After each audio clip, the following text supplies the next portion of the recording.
listening to You Would Think, the Philadelphia Flyers podcast. I'm your host, Kyle Collington, and joining me, as usual, Mr. Kevin Durso. How are you, buddy? I'm doing well. How are you?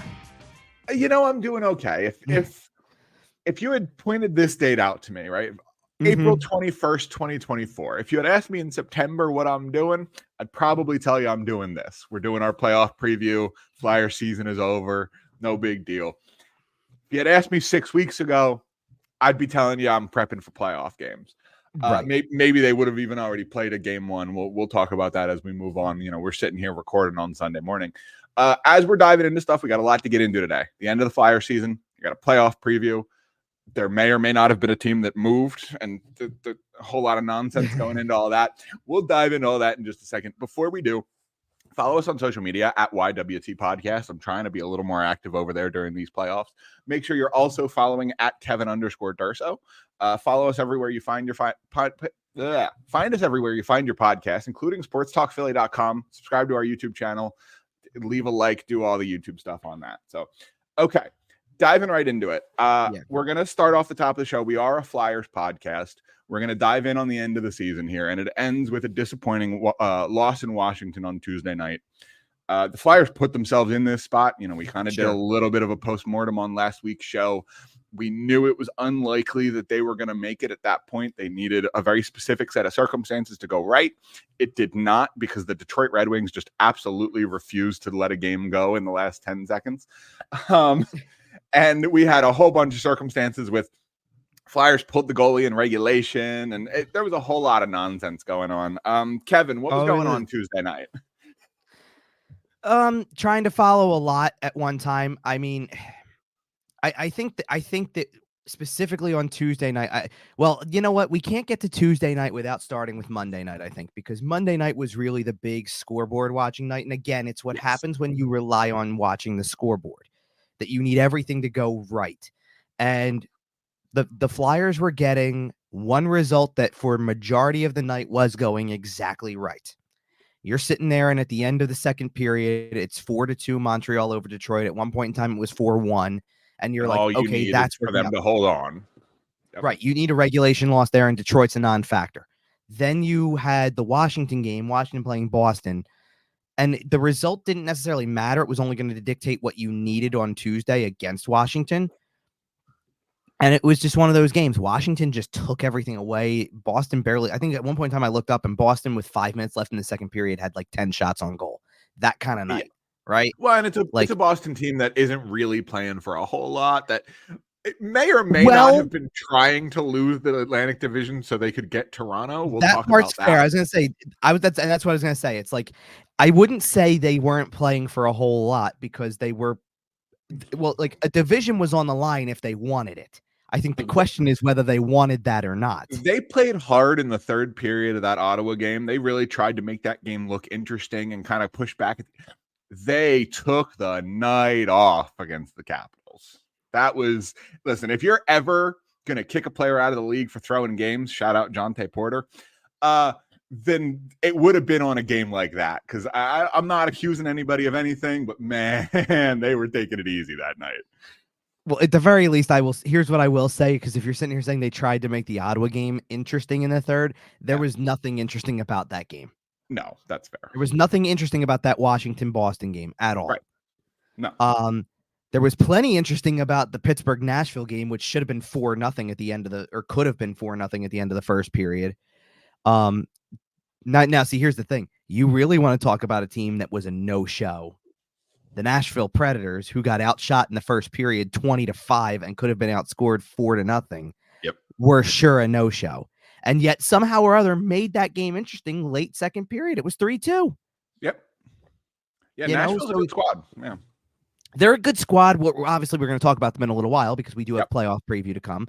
I don't see it with them as much, just because, and it's games like that are the reason, kind of. It's like, you pour so much into because it was well documented, by the way. They had gone on the road for a little while, and there was this big long point streak they were on. What was it, 18 games in a row or something like that? So they got something points, like 18 or 19, yeah. Right. They had points in a ton of games, and it really got them solidified in the playoff race, which is great for them. I like, believe me, we've seen it over the recent years. home playoff games in Nashville are fun to And watch. it's just nice to watch Barry Trotz take a non-metro team. Kind of, yeah. Don't get out of the metro. Don't be in New York. Don't be in Washington. Nashville's great for you, Barry. Go. I know you're not the GM there or the coach or anything there. I know you're just kind of running the show. Well, no, he is the GM. He is the GM. I'm sorry. Yeah, I know you're not. I know you're not on the bench there anymore. But thank you for not being in the Metropolitan anymore, Barry. Fair enough. But like that kind of game worries me about them in the playoffs because it's like you don't want to play like that going in either. Like you just don't want to see that. And so basically, bottom line though is that Monday night you weren't getting any help, and then on top of the lack of help you were getting from, well, okay, Washington won, so now it's got to be a regulation win on Tuesday, and now that Pittsburgh won, their game on Wednesday is going to matter if you win. So and they only need a point. Like if Pittsburgh would have gotten a point out of that game and lost in overtime, at least you're sitting there putting the pressure on them to have to win on Wednesday. It didn't even come to that. It was, no, they've got to lose the game in regulation on Wednesday just for you to get in. So it was already looking bleak from just those two results. Sure. Then throw in the fact that with 1:17 left in regulation, here comes Detroit, tie game against Montreal. Man. I had both screens up, right? Because we're watching the Flyers game, obviously, and it's 1-1 in the third period. We'll talk. Oh, I'm not talking about. Oh no, so you're talking about the Tuesday. Oh, you're talking about Tuesday. Okay, yeah. No. I'm talking about. You're still on Monday. Right. Because to me, that really was the feeling of it, because it's like, okay, listen, if you could have taken one team out of the picture and said, listen, Pittsburgh doesn't even play, so your goal is simple for Tuesday. You go out and play to win the game in regulation. That's it. Washington. That's it. And then listen, let the chips fall where they may on Wednesday for putting yourself in that spot. And I'm not saying I wished for this in terms of I wanted to see it, but if Pittsburgh would have made the playoffs, it would have been so easy for me to look at the whole picture and go look at the records in the last 10 games for the Islanders and Penguins and understand exactly why both of those teams got in, if that was the case. Well, because we talked for weeks. Nobody else wanted it. Right. But then you looked at their records over the last 10, you go, what was it? The Islanders finished 8-1-1, I think. And then Pittsburgh would have finished something like 7-1-2. Yeah. And everybody else was hovering around at best. The Flyers were not. 4 or 5 wins. 4 or 5 wins. Yep. No wonder. Yeah. Nobody wanted it. Nope. Absolutely nobody wanted it. We've talked about it for several weeks. I'm not trying to say that you're wrong. It did feel like that for a long time. Seemed like nobody wanted it. Right. Of course, obviously everybody wants it. But look, when the Flyers come out and lose to Montreal, I'm going to pull Columbus and Chicago. I'm going to pull. Well, we're going to get into the predictions later, but I'm going to pull a page from what the Flyers talked about for so much of the year and apply it to the Capitals right now, which is nobody thinks they belong here, kind of, or nobody thinks they're going to do anything. Okay. Which, when you give a team motivation like that, just be mindful of what can happen. That's all I'm saying. I don't have it either, for what it's worth. Spoiler alert for what's coming later. I don't have it either. Okay. But that's where somebody and what did end up happening ultimately, because think about it. We'll get to the Tuesday game now to start with this point then. Who scored the first goal of the game? Who did for Washington? It was Ovi, wasn't it? Exactly. And that is what I've been saying for weeks was, how are they going to get there? They were going to get there if Ovechkin dragged them in like, hey, you see the way I've played the last month? I cannot believe that he hit 30. If you told me in mid-January... And that was, I think, 31, right? That was 31. But if you told me in mid-January when he was sitting on like 5 or 6 or whatever number it was at the All-Star break, right? Man, that dude's a mutant. He's going to pass Gretzky next year. Well, I was about... There's no way he's going to let himself start with 30, 40 games like he did this season. There is no shot. It's really, really funny that you just brought that up like that, because... Especially because they didn't make the playoffs. Oh, he's all off-season.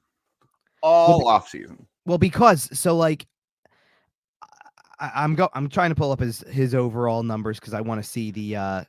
Yeah, I think he's 40. I think he's at 850 something right now. It is 850 something. I want to get the exact number. 853. He's at 853, which means that goal was 853. Right. So to tie Gretzky, he needs 41. He needs 42 for the all-time record. which is obviously attainable when you're talking about. I was going to say, let me read all the years that Alex Ovechkin passed 42 goals because it was a lot of them. How about the most recent one right before this year? He had 42 in 22-23. There it is. Need we say more? Well, and like we talked about, he just put 20 in the last 25, Bingo, 30 exactly. games of the season. To have a year like this and still finish with 31. What did he lock up? 18 or 19 consecutive 30-goal seasons? Something like that. It's a record. The NHL record, right? Yeah. So Obi passed the 42-goal threshold in 05-06, 06-07, 07-08, 08-09, 09-10. It's not in 10, easier. 11, not 11-12. Okay, fair enough. He did in 13-14, 14-15, 15-16, 17-18, 18-19, 19-20, 21-22, and 22-23. 13 times. Yeah, did you know 13 times? Yeah, by the way, did you notice? And half the seasons he didn't do it in were shortened. I was going to say, did you notice how some of the years you skipped? Yep. Like you skipped 12-13 and you skipped 20-21. Gee, I wonder why, because the league didn't play more than 50 some odd games. Oh, and the only reason I skipped those games is because they didn't play the full schedule. In 2021, he had 24 goals in 45 games. He was going to get He was right. Sure. And same thing with the well, and actually you did mention, so in 12-13, he still got over 30. Yep, in 48 games. In 48. Lunatic. That right there, by the way, that 32 goals in 48 games, that's right up there with Connor McDavid having 100 points in. Sure. Now you know because it's Washington. There are trips to Philadelphia involved regularly. Yep. You're going to be looking at that schedule next year just to see if you're on the path. You're gonna be sweating on your February, March, April. Because let's be so let's be real. 41 to tie, 42 to pass. Probably how long? 60 to 70 game mark. You're nervous anytime you're playing him after mid-February. Bingo. I was gonna say my first thought was if it's March 1st, you're on high alert right now. And there's a chance he just comes out and puts 20 up in the first 15 and everyone gets nervous by Christmas. Right. Trade deadline time is when you're looking, actually. You're looking around the trade deadline and you're asking yourself from about that point on, when does he come to Philly? If he does it all.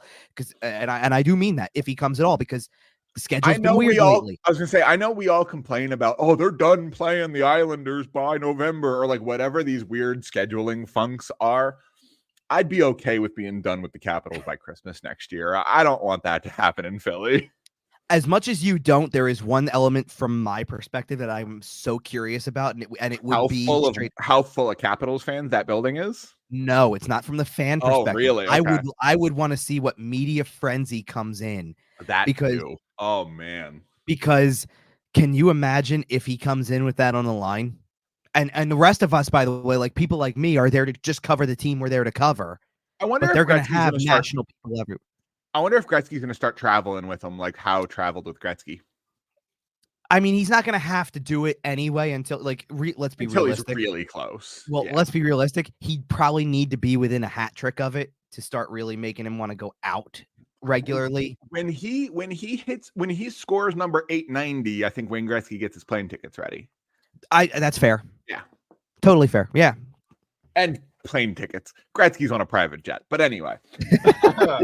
we're only talking about the greatest hockey player ever. Right. Let's not pretend he's in TSA pre-check.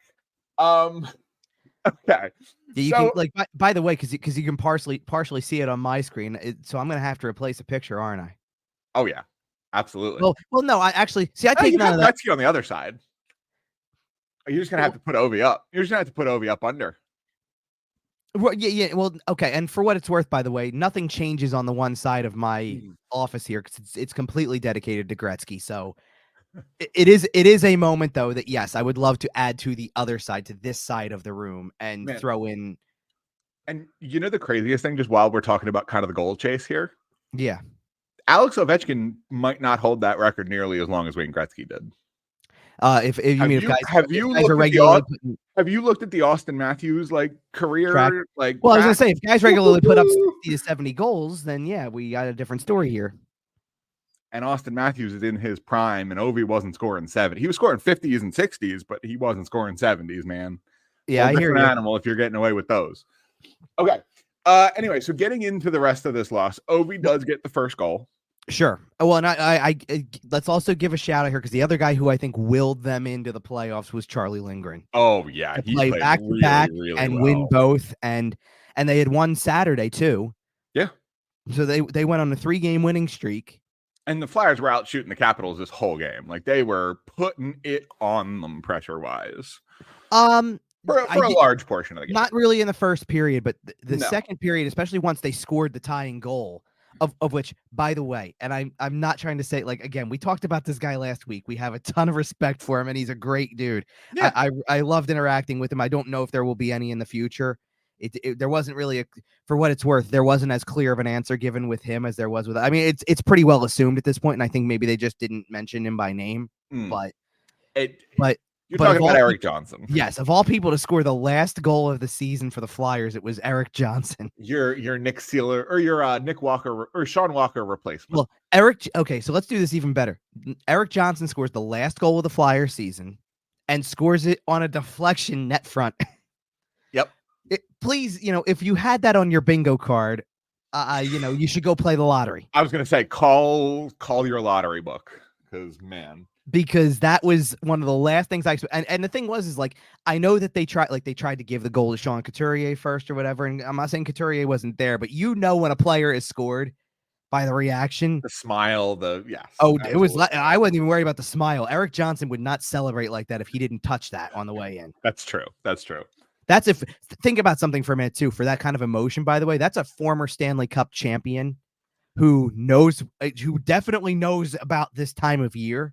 Well, and I think he's a former Stanley Cup champion who knows that he may not have too many more bites at the apple. He didn't, for what it's worth. I don't think it means it's going to be in Philadelphia. There was definitely plenty of talk about he did say it was one of the best rooms he's ever been in, which is certainly a compliment for a guy who's played in some pretty great rooms. Well, and that's great to hear after the last 18 months of this team. It's good to hear that an outsider coming in thinks it's a good room. So from what it's worth, in fairness, he did not sound like he was going to be back with the Flyers per se, and I'm going to assume that without mentioning by name, the Flyers mentioned a couple others by name in exit interviews, but they kind of made it sound like the obvious guys are not coming back. Right. Like if you can pinpoint that it's pretty obvious they're not coming back, they're not coming back. Is Mark Stahl on an expiring deal? He is, and he was mentioned by name. So we'll get to him. He was mentioned by name. That's why I'm saying they mentioned 2 names. I think Danny Briere mentioned 2 names specifically that were like basically confirming they're not going to be back. Right. And Johnson falls into the category, but wasn't mentioned by name, which I found a little interesting. But then again, you're also thinking about the logjam that they have on the blue line with like actively signed and able to play guys. Sure. Like let's put it this way. We have a piece of, we're kind of starting to shift from the end of the season to the a little bit exit interviews a little bit. I said, we did do a lot of the memorialization on last week's show. So all these other guys are pretty well healthy again. We did finally get some clarity on Rasmus Ristolainen. Mm-hmm. Had to have surgery. It was a ruptured tricep tendon. I think is what it was. Yeah. Right. So he goes and has the surgery. Expected to be out about 3 or 4 months, ready for training camp, approximately 3 months and ready for training camp. Yeah. But there's an impression, at least from that in the beginning, and also now knowing that he was injured. Right. Not exactly the easiest thing to trade at that point. So Correct. A lot of the speculation there would be based around someone feeling like he's going to make a full recovery if you're going to do that. Sure. Yeah. And at this point, your best bet. But if you're going to try to move him is probably going to be like trade deadline next year type of thing. At the earliest, yeah. Well, right. Once he can get on the ice and prove that he is healthy and that the tricep isn't a problem. But kind of like where I'm going with that is that, so now if you're factoring him in with Nick Sealer got an extension, you've got Sanheim and York, who you're kind of building around at this point, at this given moment. You got Jamie Drysdale in a trade this year, so that's 5. Zamula is still part of this picture. You've got the grouping of the rest, if you will, in terms of Addard and Ginning and Andre and everybody who got like even a taste of it for a little bit. You're really up there with the number of guys who are available to you should they be around. And that doesn't take you out of play, I'm sure, from looking at whether it's an Eric Johnson type or somebody else, like like falling into the category of a Mark Stahl type and saying we need a guy for a year. And the other thing, and we can touch on this as we talk about the post-season press conferences a little bit, the exit day stuff.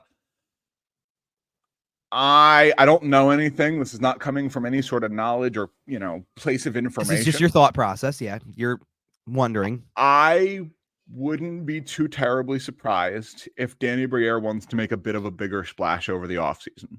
And I think they'll look. And I said that a couple weeks ago when we were talking about it. And if you're going, I'm just throwing a name out there because he's a little bit younger and theoretically available. But if you're going to look at it like a Jacob Chikrin type, that might cost you one of those young guys, one of the Andres or the Jennings or the Addards, or like one of these guys who has some potential, has some future. But if a guy like Jacob Chikrin is available right now and Danny Briere decides that your defense needs a bit of an upgrade, and again, I'm just throwing a name out there because he's a little bit younger and theoretically available. And I hear you there. I think Danny Briere might be a little more aggressive this offseason than he would have been a year ago. The one thing I will throw in that kind of goes into the exit interview thing, so I think we're just shift to that at this point. Yeah, absolutely. We're just the rest of that game, by the way, the Flyers ended up pulling the goalie in regulation to try to get that regulation win. Because they felt like they had to. Yep. As they were pulling the goalie, Detroit scored to tie the game with Montreal, send that to overtime, secure a point, which they scored with the Flyers. All right, 3.3 seconds to go. I was going to say, can we pull back on that for a second? Because it's not just as simple as to say they just tied the game. We were actually, by that point, I was watching the other game. I think because they were in the box. You could see it. They were full-blown turned. Danny Briere. Yeah, but everybody knows. But everybody knows. Everybody knows that they have a way to follow it along. Like we were actually just, like I had it up on my laptop more than I was doing anything with the actual game. Absolutely. To the point where I'm not going to lie to you, this is how close together it was. I didn't see them pull the goalie. I saw the net empty and then basically saw immediately after, here comes TJ Oshie, who, by the way, I'm not going to sit here and say that Oshie was like the key catalyst down the stretch in terms of like Washington making it. In that game, he sure as hell was, though. That game, that was a determined TJ Oshie. I want to be in the playoffs. Get out of my way. Very few players in recent NHL history, in my NHL lifetime, play with the heart and the grit and the clutch that TJ Oshie plays with. And like, again, one of these likable guys who you can't help but like root for. I hate how much I like TJ Oshie. He's been through a ton. First of all, his injury history is very lengthy. There was everything when they won the cup in 2018. If you bring Washington up his dad, I'm gonna start crying. Don't even. I know. Well, and don't even do it. Then you already know where I'm going with it. Then, so I won't say it. For that, but you know, Oshie's the story. I mean, but in this particular game, he hit the post 10 seconds into the game. Oh yeah. You don't think that guy wasn't like looking at, we got to win a game and we're in the playoffs. I'm gonna try to take this into my own hands. The man who single-handedly carried the Olympic team in the 2014 Sochi Olympics. That too. 2014, right? Yeah. Single-handedly carried them through that shootout. Every 4th of July, I go back and I watch that shootout. Just well, America. So let's stay on the on the Flyers to finish them up so we can get to playoff talk, because I know we'll be here for a while with playoffs and stuff. And one other topic we want to get to. Yeah. So I'm trying to remember where I was at with this. So you were talking about the defenseman thing. Yeah. So in exit interviews, so Danny Briere said something that I think is kind of interesting when it comes to that big splash potential, or at least to look to do something that helps enhance the talent a little bit. Yeah. He brought up the factor he was talking about a little bit with the because little footnote for the minor league side of things, the Phantoms made the playoffs. Yeah. That's great. That's great. Great experience coming for a lot of people. And a couple guys got sent down, right. So now Bobby Brink gets to keep playing. Addard and Jennings get to keep playing. And there was one more, Lixell. Lixell? Yeah. Who gets to keep playing. And oh, by the way, in the span of the last week or so, Alexei Kolosov is getting into goal. That matters. Yep. The college playoffs ended. Massimo Rizzo signs. He's going to join this in some way. Is that national champion Massimo Rizzo? That is University of Denver national champion. National champion Massimo Rizzo. Kind of fun. By the way, kind of fun because we documented it enough on the show. I was just in Denver not long ago. The University of Denver is not that far away from where we were. I did not go to the University of Denver for any reason or anything like that. You didn't go creep on Massimo Rizzo? Well, at the time he wasn't playing. He was actually out hurt. Oh, okay. And by the way, at that point in time, there was no creeping to be done because of the fact that they were already deep into the heart of the. I guess at that point in time, it would have been either conference playoffs or something that got you into the Frozen Four tournament, basically. Okay. And everything at that point was not held at the actual colleges anymore. It was they're in bigger buildings. They're renting out NHL quality buildings for the duration there. But it was really cool. Like he came back for the last. I think he came back for the last two. He came back for the Frozen Four games, the two that they played over that weekend, basically. Awesome. And Massimo Rizzo wins a national championship, and somebody else did not. I was going to say, did he beat anybody notable? Or he did. Now that guy made his NHL debut later, and I do want to sit there and say, for what it's worth, but hold on a second. For what it's worth, I do want to say, because I've seen it out there a lot. I know that the way that ended and all that type of stuff, and I know how people feel about it and things like that. This is going to become a situation that everybody's going to have to let it go. And when the Ducks are tweeting out stuff like, "Oh, at least we're in the good orange and black," well, that was a direct throwback. That was a direct throwback because the Flyers did that with Drysdale. Sure, but here's the thing. Anaheim, you won 27 games this year. Are you sure you're the good orange and black? Okay. Anyway, moving on. So anyway, depend on how. Honestly, it might depend on how good he is. Well, hopefully. Anyway, seriously. I expect him to develop a magical hamstring pull the first time they come to Philly next year. So anyway, you want to talk about schedule makers, by the way. Oh, they put that early. Make it the season opener. Bingo. I was going to say they usually like to knock out some of those crazy travel games pretty early in the year. Yeah, but I'm not. No. I don't care about the travel game. No. I'm saying that's usually when your West Coast teams, like the Flyers, have had their home opener for a lot of games be against a team like San Jose or Vancouver or somebody like that. So you've got an opportunity to not only. There's no shot they'll do that. I would love it. Okay, then here's a legitimate, because this is, if there's any guy who was beating the drum for Cutter Gauthier over the last little while, over the year, regardless of whose property he was, let's call it that, right? Regardless, I'm putting out a message. I'm looking into the camera, and he's not going to watch this. Okay, he's not going to watch this. Usually, you do this with the fans, so he's not going to watch this. But I will send a message, dear John Butchergrass. Ooh, Bucci. You work at ESPN, who has the rights to national games. Make it a national game. If there is a national game you want in October, you can put the Flyers and Ducks early season on national television. Make it happen. Absolutely. And like either building, but give it to me in Philly. Come on. Mm-hmm. Give it to me in Philly, Bucci. You can do it. We might have to tweet that clip at him. But because seriously, he's the college hockey guy, and embraces it. And there's a lot, definitely there's a lot to love about the college game. There are multiple great programs in this country. By the way, speaking of which, because Denver, this is Denver's second national championship in 3 years, I think. Right? Something like that, yeah. You know who the head coach of the University of Denver hockey team is, right? I don't. It's David Carl, right? Matt Carl's brother. Oh, is it really? Who at this point better be the next rising star of the coaching world. I mean, you win 2 chips in 3 years. I mean, it's going to get you some attention, but all right. He has been so good at this, at that job, and the way that he handles that program. You're literally talking about 2 national championships, and oh, by the way, the year before, in between, a regional semifinal appearance. That's not bad. Well, and I'm interested to see where college hockey goes over the next couple of years, just because there are conversations about allowing junior players to go to college, and there's all sorts of stuff going on between the CHL and the NCAA with the whole NIL thing. Things could get very interesting in college hockey over the next several years, and college hockey is definitely becoming a more viable place for 17 and 18-year-old hockey prospects to go. Sure. And it's still a big deal too when you get like that was the big deal with it was the big deal with Gauthier, and it's going to be a big deal with a lot of other players as well. I believe I saw this too. Now Boston College was in the national championship game also, right?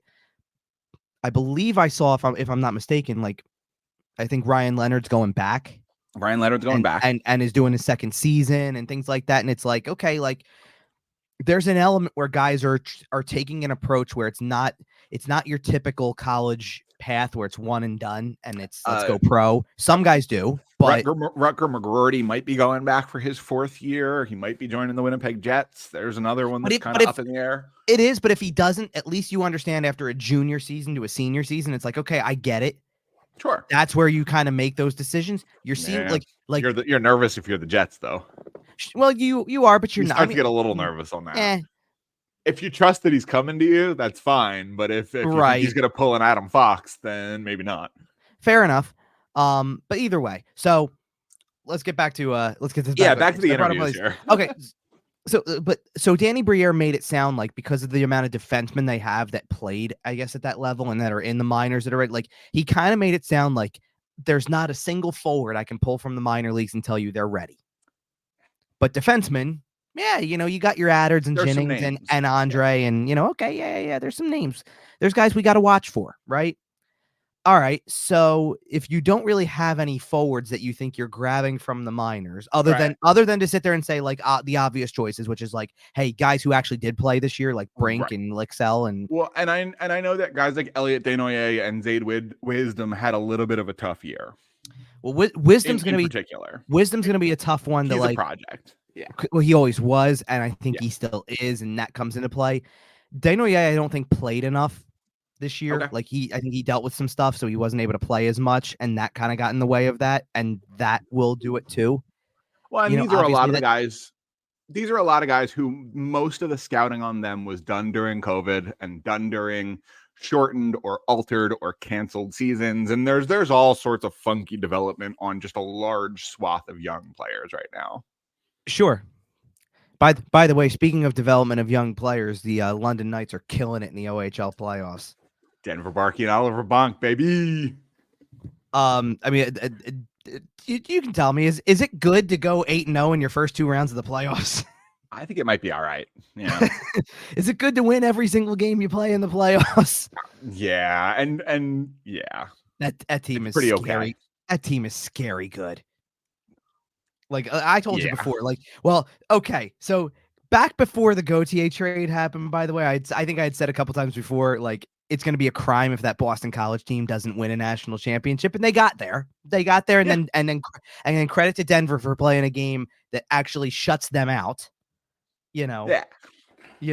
but I'm going to say the same thing here. It's good, at the very least, it's going to be a crime if the London Knights don't win the OHL championship. Man, and like, that team is so good. And speaking of coaches who should be getting NHL love, how has Dale Hunter not gotten a job? Well, Dale Hunter hasn't gotten a job because him and his brother own the London Knights. But if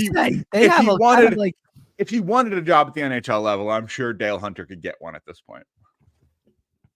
I mean, that they are just, that organization in general just pumps them out like nobody's business. Just pumps out NHL talent. Yeah. So you sure hope that 2 of them that are on that team are, in particular, are NHL talent and quality and are going to be a key part of your team's future moving forward. Right. I just think, the thing is too, is like, I haven't really heard as much of Bonk's name from a scoring perspective in these playoffs, but it sure sounds like everything else is going really well. Yeah. And then Barkey, I think in 8 games has 10 points. So like, again, is that good? It's okay. Yeah. Especially he was the leading scorer on that team. Was he not this year? Oh, he broke 100. I know that. I'm going to look it up here, but I believe I don't know if he was the leading scorer because Easton Cowan had a big time year. I mean, I'm pretty sure Denver Barkey had him passed. The only reason he might have is because he didn't go to World Juniors. He didn't make the team, and Cowan did. Easton Cowan had 96 points in 54 games. Okay. Denver Barkey had 102 in 64. So he played more games. He played 10 more games. And it had everything to do with World Juniors. But he did end up with 6 more points than Easton Cowan, who was a first-round pick of the Toronto Maple Leafs. And, they're looking at him for their roster next year. And yeah, he's also older. And yeah, he's a year older, I think, right? I think they were the same year. Were they not? Oh, no, he is a year older. You're right. It is wild to see. Yeah, so... no, they're both 18. They're both 18. They did just both get drafted at the same time. It just it doesn't feel like it. The years blend together sometimes. Easton Cowan was drafted 28th in last year's draft. Denver Barkey was drafted. Yeah, by the way, remember when everybody thought that was a reach? Looks pretty good now. Yeah, right. I mean, like everybody was like, "Who's this guy? Why'd they pick him?" Yeah, you think you know why now? He's picking a guy 2 rounds later who's about as good. Is that good? Well, okay, I hear you there, but like, is picking a guy late first round who then ultimately goes on to have a point streak that was like out of this world, off the charts, Something like silly. yeah, like just something stupid. All right. Was there anything else that we wanted to address out of these exit interviews? Yeah, I think so, because like, so far I've talked a lot about Danny Briere's side of things, and by the way, so Briere's whole thing, by the way, was this, proud of the team for getting where they are, but like, first of all, by the way, Briere admitted, and I'm not saying admitted like in a negative way, like it's a negative, but like acknowledged what we all kind of said the Sean Walker trade represented, which was like, hey, listen, this might not help us make the playoffs. Yep. I'm doing this, and I know full well it might not help us make the playoffs, but it's what we got to do. And he's right. And I still stand by, like, he did the right thing there. I agree. I think getting a first round pick is more helpful to your franchise than getting bounced in the first round by Carolina. Right. So, but there was a line from Briere. We're going to shift, and I'll go to Tortorella in a second, because Tortorella there was a lot of stuff. He's obviously John Tortorella. Yep. Sure. Well, because you could just do, like, I wrote one article on Tortorella's presser, and I wrote one article on Briere's presser, because I don't love these types of pieces, to be honest. I don't love sitting here and trying to parse through quotes and try to get everything listed out the right way, because so much gets said in an end of season press conference. Sure. I could have done, if I really wanted to, I probably could have done an entire article just on Tortorella and the Couturier thing.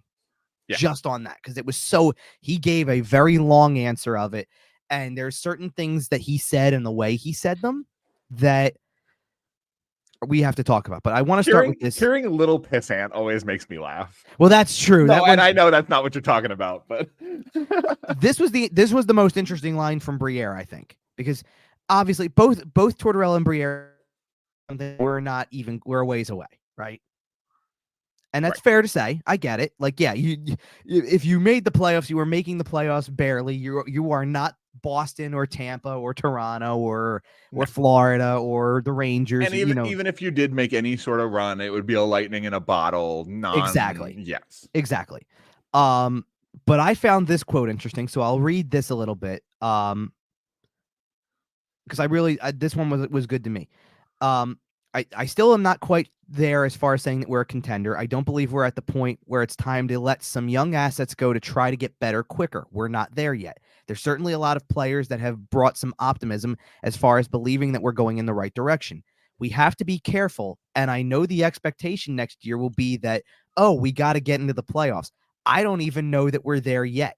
It was a great year, but there's still a long ways to go. We have to be very careful with that going into next year. We're not at the point where we're going to trade young assets for older veterans that are going to get us over the board. I don't think we're a Stanley Cup, blah, blah, blah. It was the first part of that second paragraph, sort of, where he shifted from the positives, the optimism, to the expectation. And I don't even know if we're at that point yet. Like, to sit there and say, just because we came up 4 points short, just because we were in the race all season and could have made the playoffs, I don't think we're even at the point where we can sit there and say, well, now the next natural step is make the playoffs. Right. I found that very interesting to say that, because he's right. Everybody's natural assessment is going to be, all right, you had a way better year than you thought, so the only way to go is continue to go up. You make a few changes, and from those changes, maybe you get in. I thought that was I really like that answer from Briere, because to me, it tells me that that tells me you're not satisfied with the marginal steps. One thing I do want to say about that. How much did we know about the Cutter-Gauthier trade before it happened? We knew nothing. How much did we know on the public side about the Carter Hart thing before it happened? Not very much. We knew to keep an eye on something. I'll say that. But you know what I mean. We didn't know anything that concrete. We didn't know when. We knew possibly. What I'm saying is that I think Danny Briere has done a pretty good job of keeping state secrets locked down.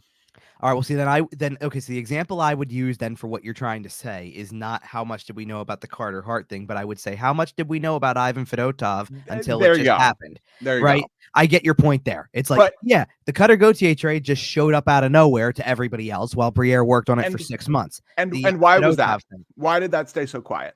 because that's the way that they handled their business. To protect the player and to maximize the asset when the player wants out. Right. They handled their business in a certain way that wasn't very public, and they did it with everything. So if Danny Briere comes and sits out here and goes, "Yep, we're selling everybody. We're trading Bobby Brink and everybody. We're getting better right now," then you kind of devalue a lot of your players if the league knows that there's that much of an impetus on improving right this second. Well, this is a good segue to the next part of like his presser, because he also said something about the thing that, so like, because basically one of the follow-up questions is that, well, how do you get more talent? And we talked about this a little bit when we did the kind of post-mortem thing a little bit. How do you get more talent when you just finished where you finished? You know, you're going to end up with what? The 12th pick, the 13th pick, something like that, probably.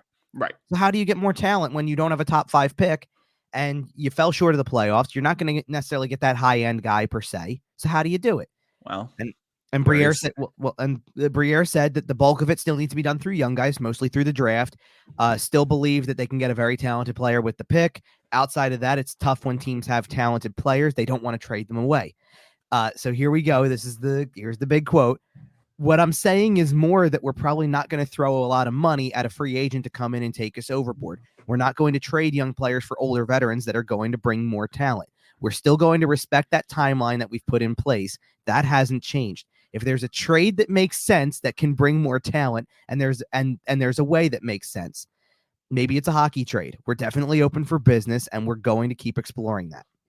Well, and expounding on that a little bit, Elliot Friedman did his 32 Thoughts podcast, or his 32 Thoughts article.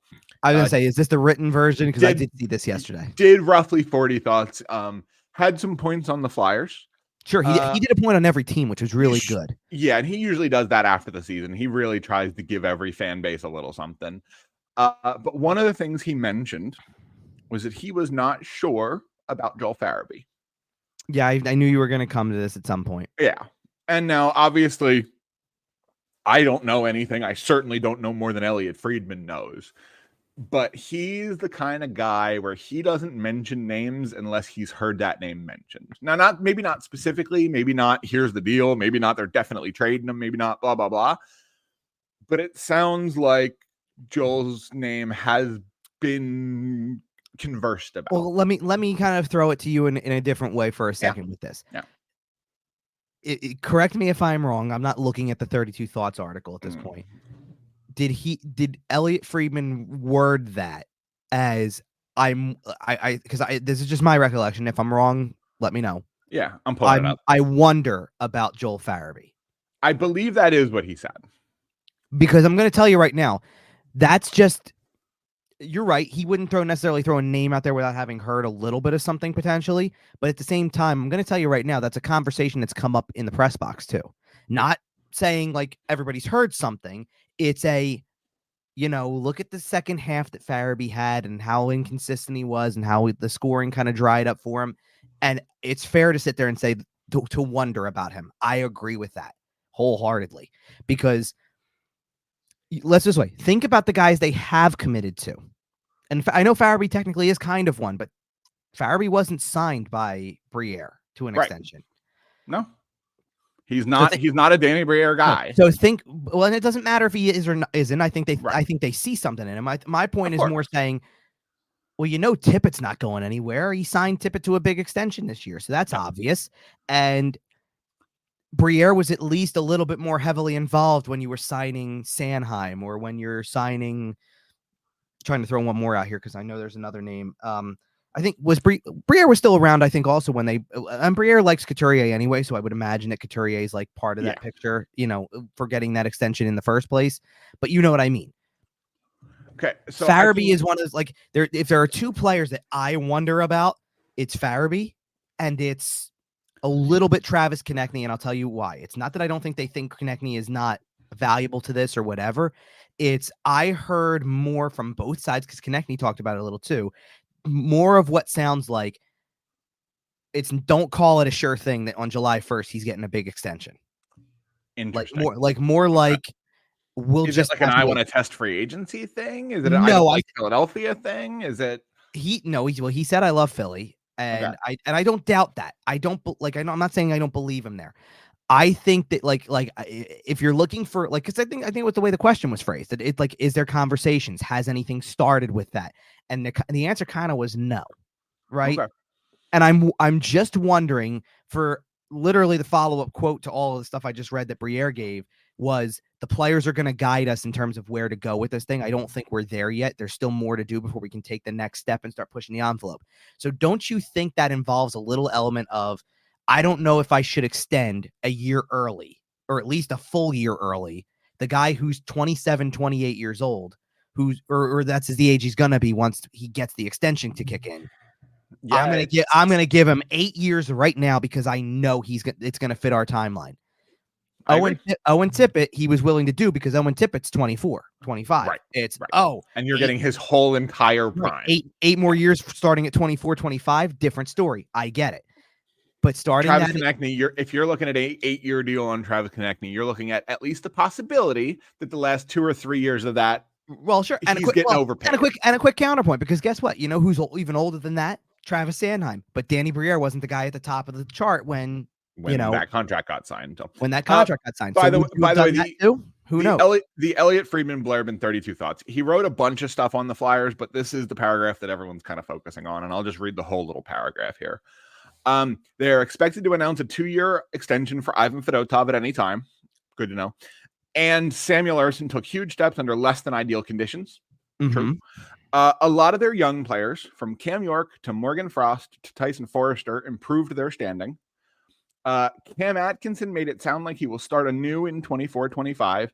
And the other one I wonder about is Joel Farabee. That is the exact phrasing he used. But the key word there is he said wonder. So that's but he tied it directly to Cam Atkinson's leaving, and also I wonder about Joel Farabee.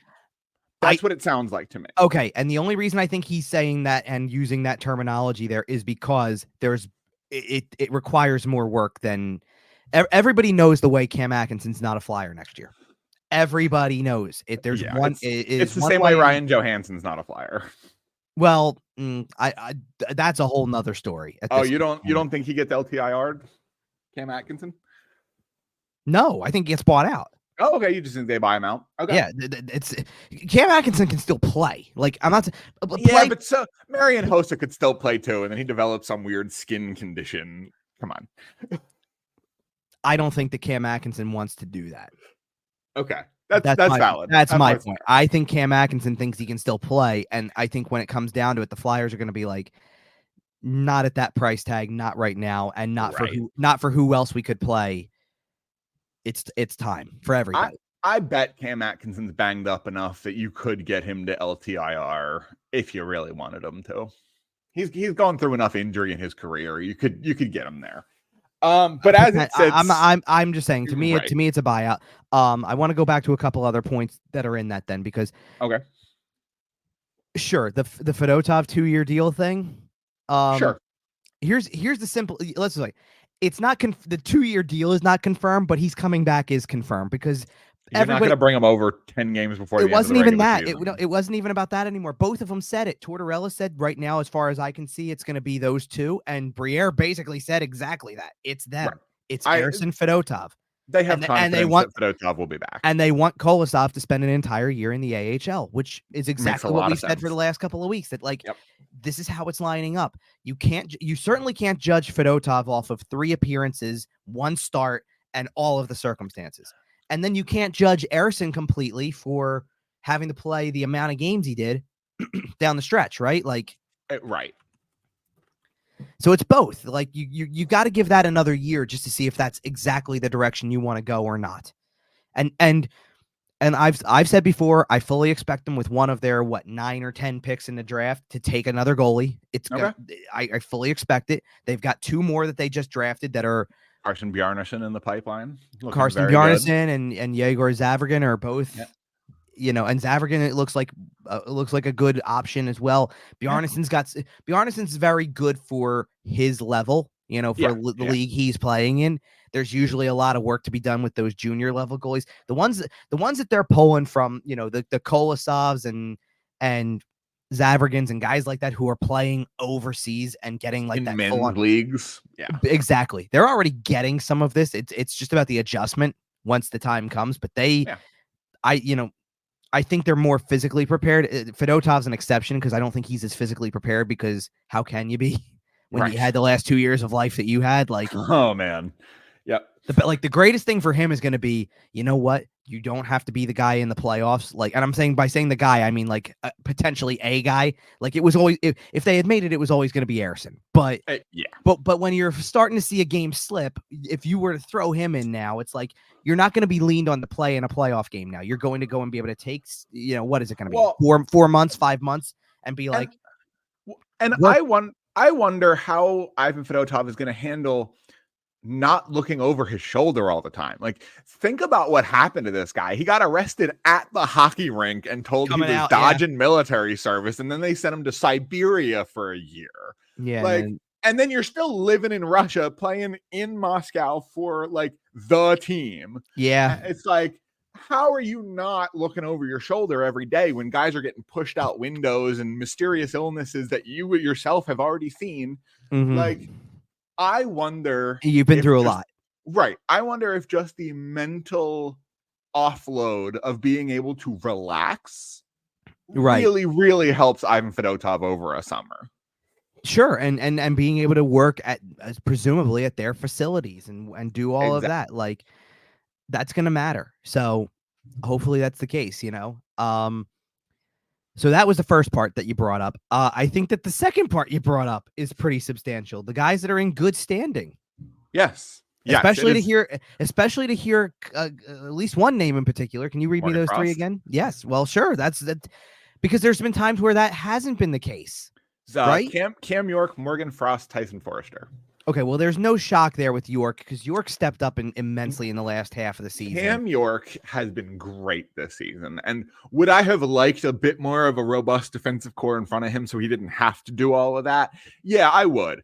But he has proven over the course of this year that he is already, well, of course, but he's proven over the course that he's already ready to be a top 4 defenseman in the NHL. What I like about what he did is that there was a time, and I want to be careful how I put this because his numbers were fine this year. He had a really solid offensive year too. Yes. There was a time where it felt like that had to be his path to success. You either better be putting up Norris level numbers because like Erik the Karlsson 100-point level numbers. Right. Well, I'm not going to go that far with it, but it's like you better be having regular double-digit goal 50-point seasons, or what kind of defenseman are you going to be? Because it's not coming from the back end like that. You have to be activated. And I watched him down the stretch block more shots, be a little more physical, all of a sudden come into his own. And it's exactly what like everything that I want to see Jamie Drysdale. Everything I want to see Jamie Drysdale do. Exactly. Cam York's really buying into the John Tortorella system. Like I think you're seeing John Tortorella's hands on Cam York after 2 years at this point. Like, I think you're starting to an extent. You are to an extent, but there's another person who I think you're seeing his hands all over this a little bit more and kind of helping to mold a certain type of player.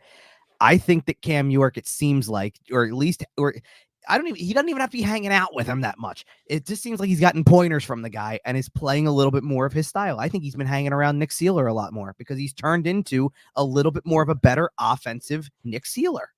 He's blocking shots and with regularity. He's doing some of the dirty work on top of being able to being able to be a talented enough player offensively to put up some numbers. When they re-signed Nick Seeler, I almost viewed that as them adding another assistant coach to the bench. Like, and not literally. I know Nick Seeler is an active member of that defense and is, frankly, for after you traded Sean Walker, he was probably your second or third best defenseman.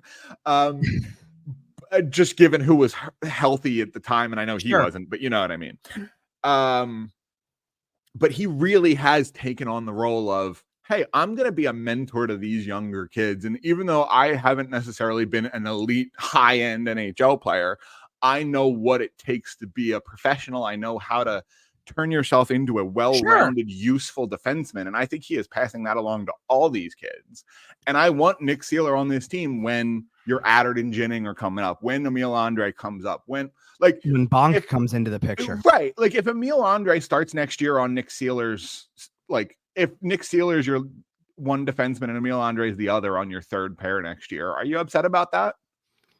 I mean, it depends on what I see from Andre, but yeah, I got your point. But I just mean in terms of a mentorship. Yeah, sure. I mean, well, that's why I think it works with no matter who you put him with to an extent. I mean, and it was a Swiss Army knife too.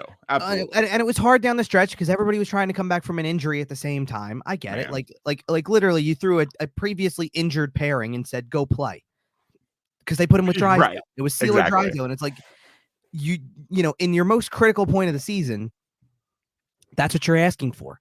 So. And by the way, since we're here, it does seem like Drysdale is going to get a little bit more work done too. Well, it's important to know, by the way, that it had nothing to do with the shoulder.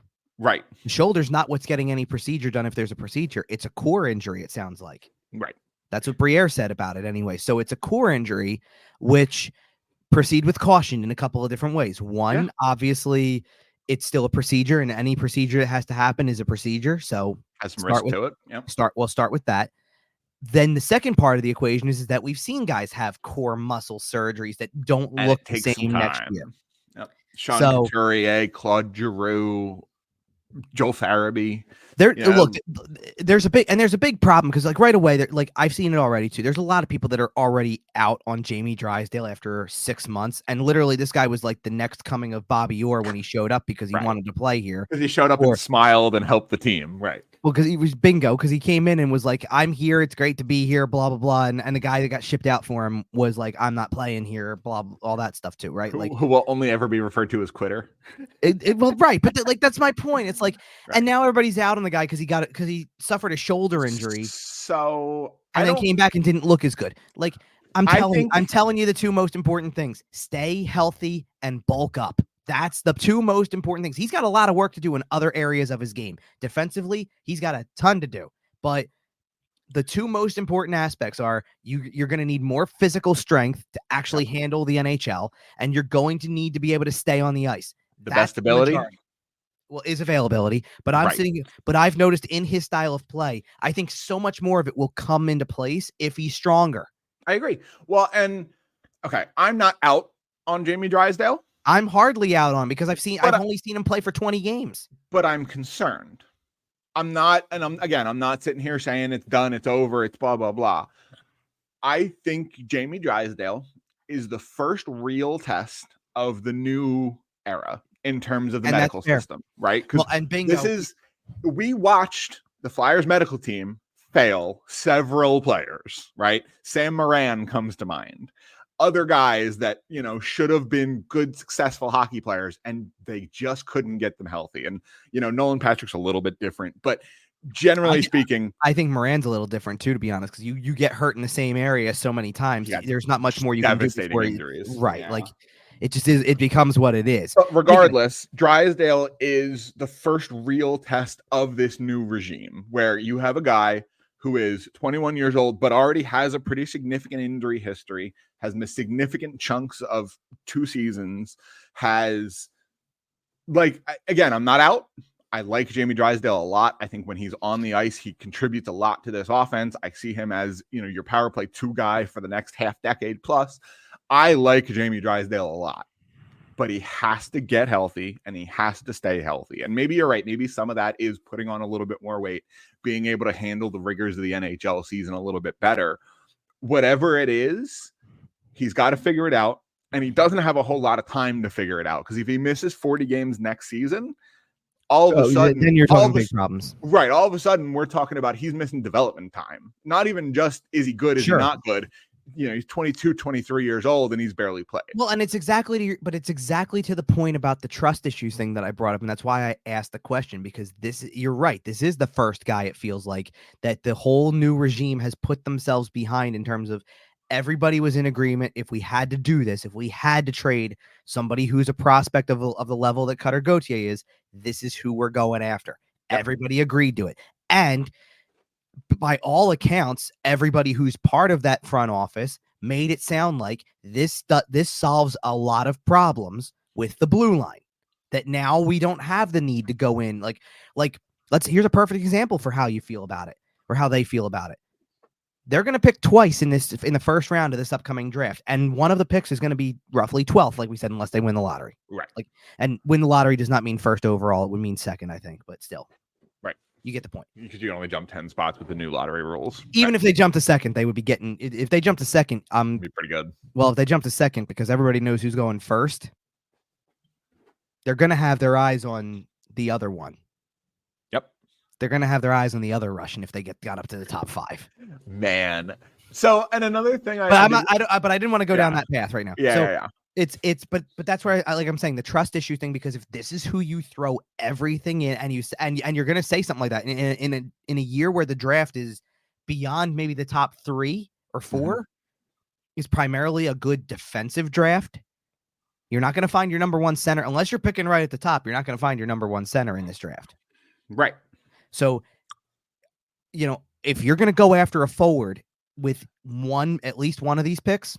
Well, I think you have to, because Danny Briere just came out and said there's no help in Lehigh Valley.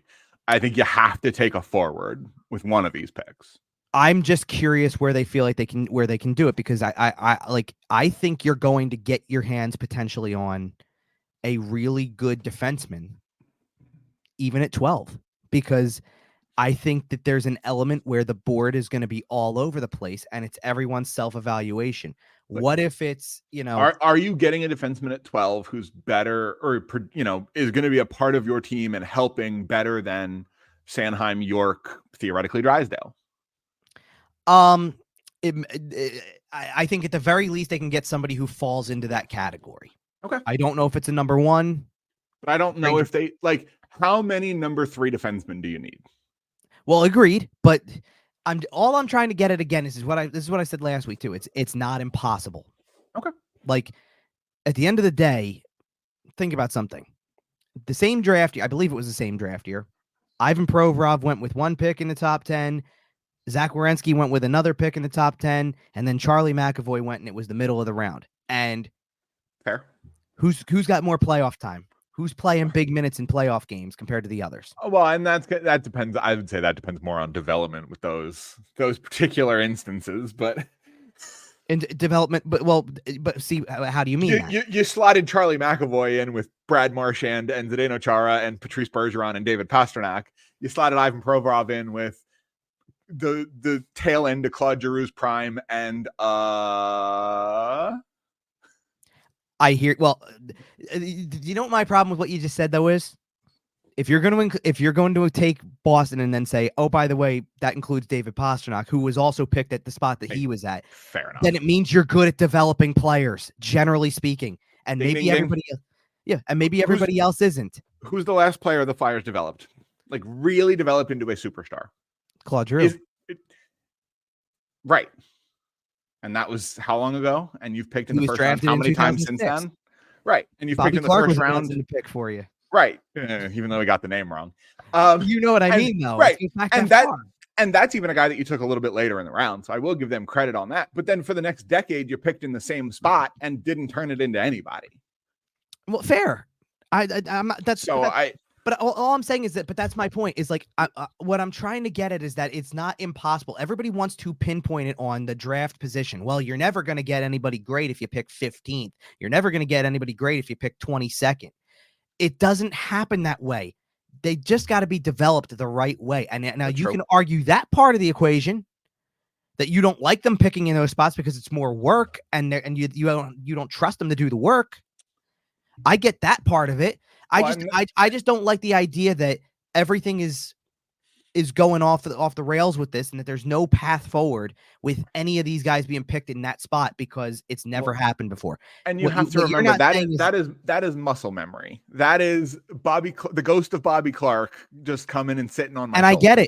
I get it. I'm just saying. All I'm trying to say is that if it's like you can either trust the new group to do things a little differently and start down that path, and it's not going to happen overnight, or you can and give them a chance. Yeah, with everybody, dry still included. We just talked about Denver Barkey. Like, obviously, this team, this front office is doing good things. I think that the Denver Barkey pick was a good pick. Well, I have a theory about that, though, and this is why. But will be like, they're not a theory, but it's like, here's the thing. Denver Barkey's looking great right now because right now they don't actively do anything with him. They just watch. He's coached by somebody else. He's playing for somebody else. Their development is their development. What happens when he plays in juniors? He's top line. Right. I expect him to be top line for the Phantoms next year, 2 years if he goes back for another year. Whatever he has to. He has to. He's too young to go to the Phantoms, so he's got to play even next year. Okay. Yeah, he's got to play one more year at the minors first. So does Bonk. Like Bonk and Barkey cannot play for the Phantoms next year. It's either they make the Flyers or they're going back. So they're going back. Yeah. But the although I wouldn't hate giving one or both of them a little bit of that 9-game trial. Maybe not the whole thing, but I don't think they're going to find them ready at all, though. For that, here's the thing: if the offseason goes as Danny Briere is telling us it's going to go, right? They might not get better. They might even still be doing a little bit of trimming. They're still kind of getting their roster all figured out. If you don't expect to be good next year, what's the harm in it? There is no harm in giving those guys 2 weeks at the NHL level just to give them a little taste. I'm not saying you even play them 25 minutes a night, but you throw Denver Barkey in there, you put him in your bottom 6, you let him play 8 or 9 minutes. But give him a chance? Can I counter your question with another question? Yeah. Because you said if they don't expect to be good next year, what's the harm? Do they not expect to be good next year? I think Danny Briere is preparing us for them to not be good next year. And I think they would like the expectations to be that they won't be good next year. I don't know if the fan base will oblige them. See, but there's a key to what you just said. Okay. They're trying to make the expectation that they won't be good because it's a perfect place to live. It's perfect. Sell low, right? Sell low expectations so that when you start overachieving, everybody goes, look how great you are. Right. Like that's exactly what this year was. Everybody, do you think that I'm nuts or that everybody else who said it is nuts that we all sat there and said bottom 5 and then you watch them lose 9-3 to Montreal down the stretch? That's what we thought we were getting all year. True. It just came up at the worst time. Yeah, and we'll get into our playoff predictions in a minute here. But my point being that for the rest of the year, though, we were all sitting there going, what the hell happened? I thought this was a bottom 5 team. And everybody's going to sit there and go, see, this is why all the media is wrong, because they think it was going to be a terrible team. And then they missed the playoffs anyway. And we didn't end up being wrong about them missing the playoffs. We didn't end up being wrong about some of the horror shows that they got, on defense. It just came up way later than expected. That's all. It happens that way sometimes. I do want to, so I want to put the bow on the Flyer stuff as we get to the rest of it. I do want to touch on some of the Tortorella stuff because absolutely. Because we really haven't talked about him. We've been all about Danny Briere, which is fair because we're trying to look forward. Well, and going into the offseason, what John Tortorella is doing doesn't really matter, right? John Tortorella gets the keys back. I know it does a little bit, but typically speaking, John Tortorella gets the keys back when training camp starts. Until then, Danny Briere is kind of the big story. And I understand that, but so there was a lot with John Tortorella because he talked about, first and foremost, he did talk about some of the progress. He kind of wanted to shoulder the blame a little bit on how they didn't get over the top here with this. They didn't finish what they had started.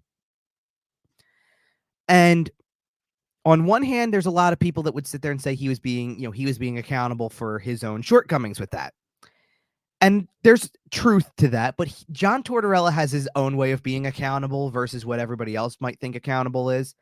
Like, he'll sit there and say, I'm disappointed I couldn't do more.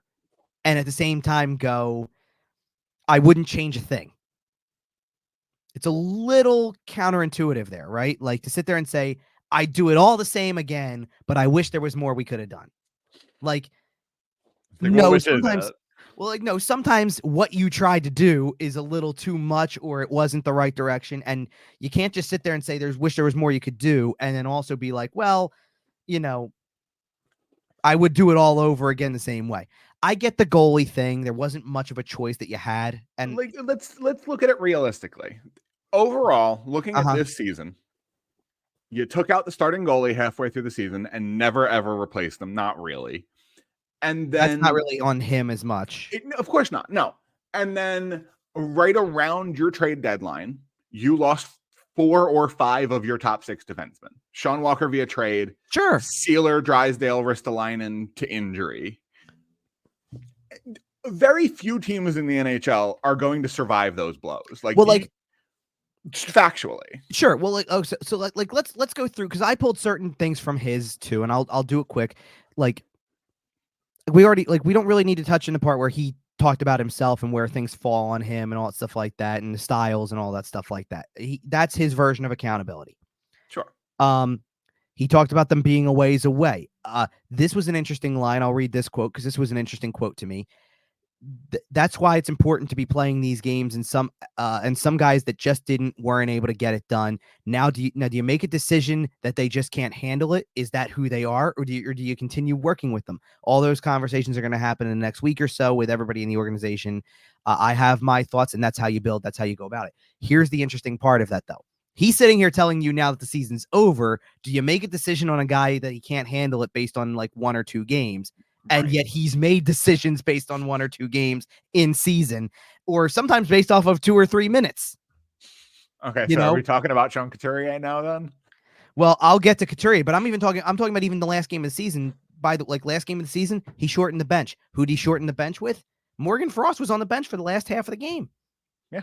Now, for somebody who is totally, in good standing with the organization, and I believe that from Briere's perspective, I think Danny Briere likes him. I think Keith Jones likes him. I think there's nothing wrong with that. But you're telling me that you're not like, oh, I can't make this. Like, we can't make decisions based off of guys that can't handle it based on the last little bit or like this short amount of time or whatever. But you kept putting him on the bench.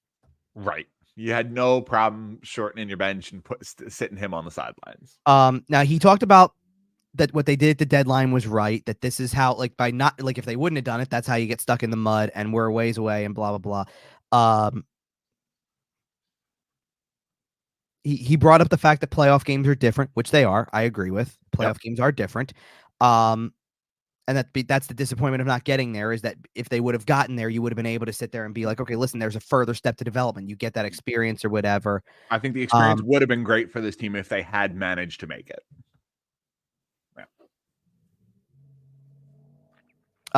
Now, okay, so this is a really quick one to address, and then we'll do the Couturier thing and we'll get off of this. Yeah. Because one of the questions we've asked a lot is, so what's his future like? What's Tortorella's future like? Because of the front office rumors and all stuff like that. And here's his quote: "I'm as energized as I've ever been. This team here, the organization, I love working here. I'm already thinking about next year. I just spent an hour with Danny. We just spent a half hour with Patrick Sharp and some of our analytics guys on certain players that we think we can help. I am totally in until Danny says, get the hell out of here." Okay. I love that. So to me, there's the answer to your question. He's coaching. Yep. Yeah. And if he wasn't, he would have danced around it a little better than that. Like, John Tortorella doesn't really have it in him to be dishonest. So I do have to take it at face value because I love that. And another thing mentioned, it's not a huge thing, but it was mentioned that Patrick Sharp will be a little bit more involved in like the power play and stuff next year. Well, because here's the thing. It's a valid point to bring up and sit there and say, we've got these guys in the organization at our disposal. Why wouldn't we consult with them? Absolutely. He's right about the fact that you're sitting there going, the general manager of the team played on power play.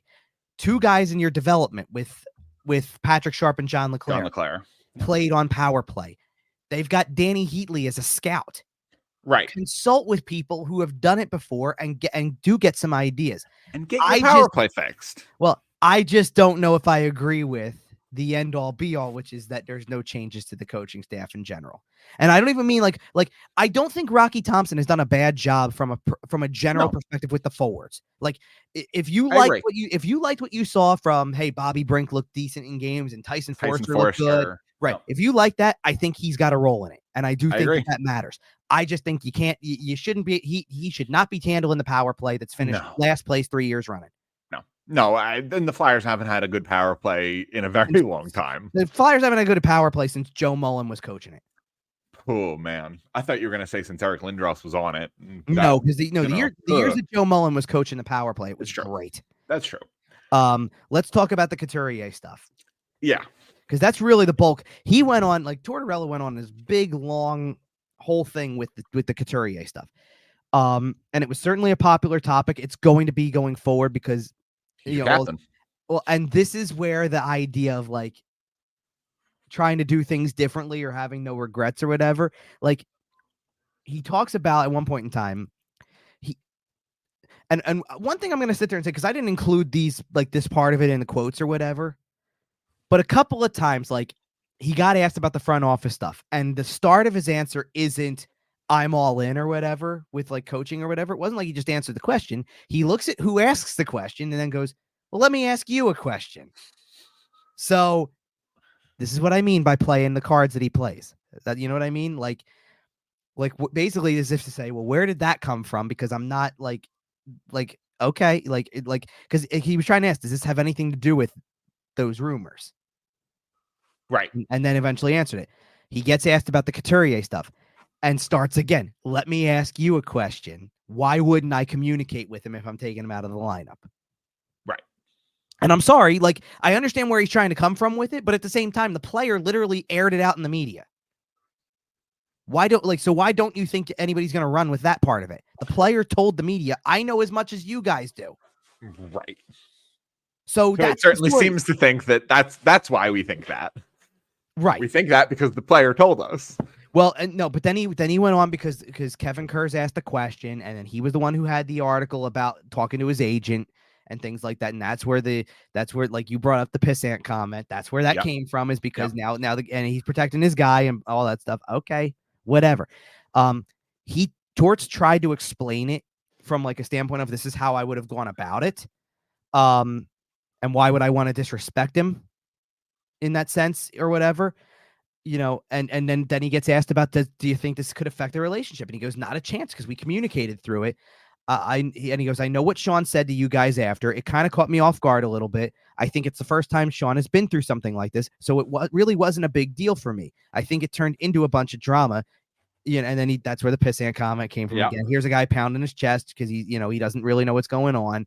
I get he's trying to protect him, but it turned into a situation where this is great. It turned to a situation where I get he's the captain and the timing of it all isn't great. The captaincy is not going to stop me from holding people accountable. If I determine that other players are playing better and it's going to be out and it was going on for a while, Sean had struggled for a while prior to that, I'm going to make that call. I will never, ever, especially a player of Sean, and I talked to Cam Atkinson the day before, talked to Mark Stahl, because they're veteran guys. I don't want them coming to the board and saying, I'm out.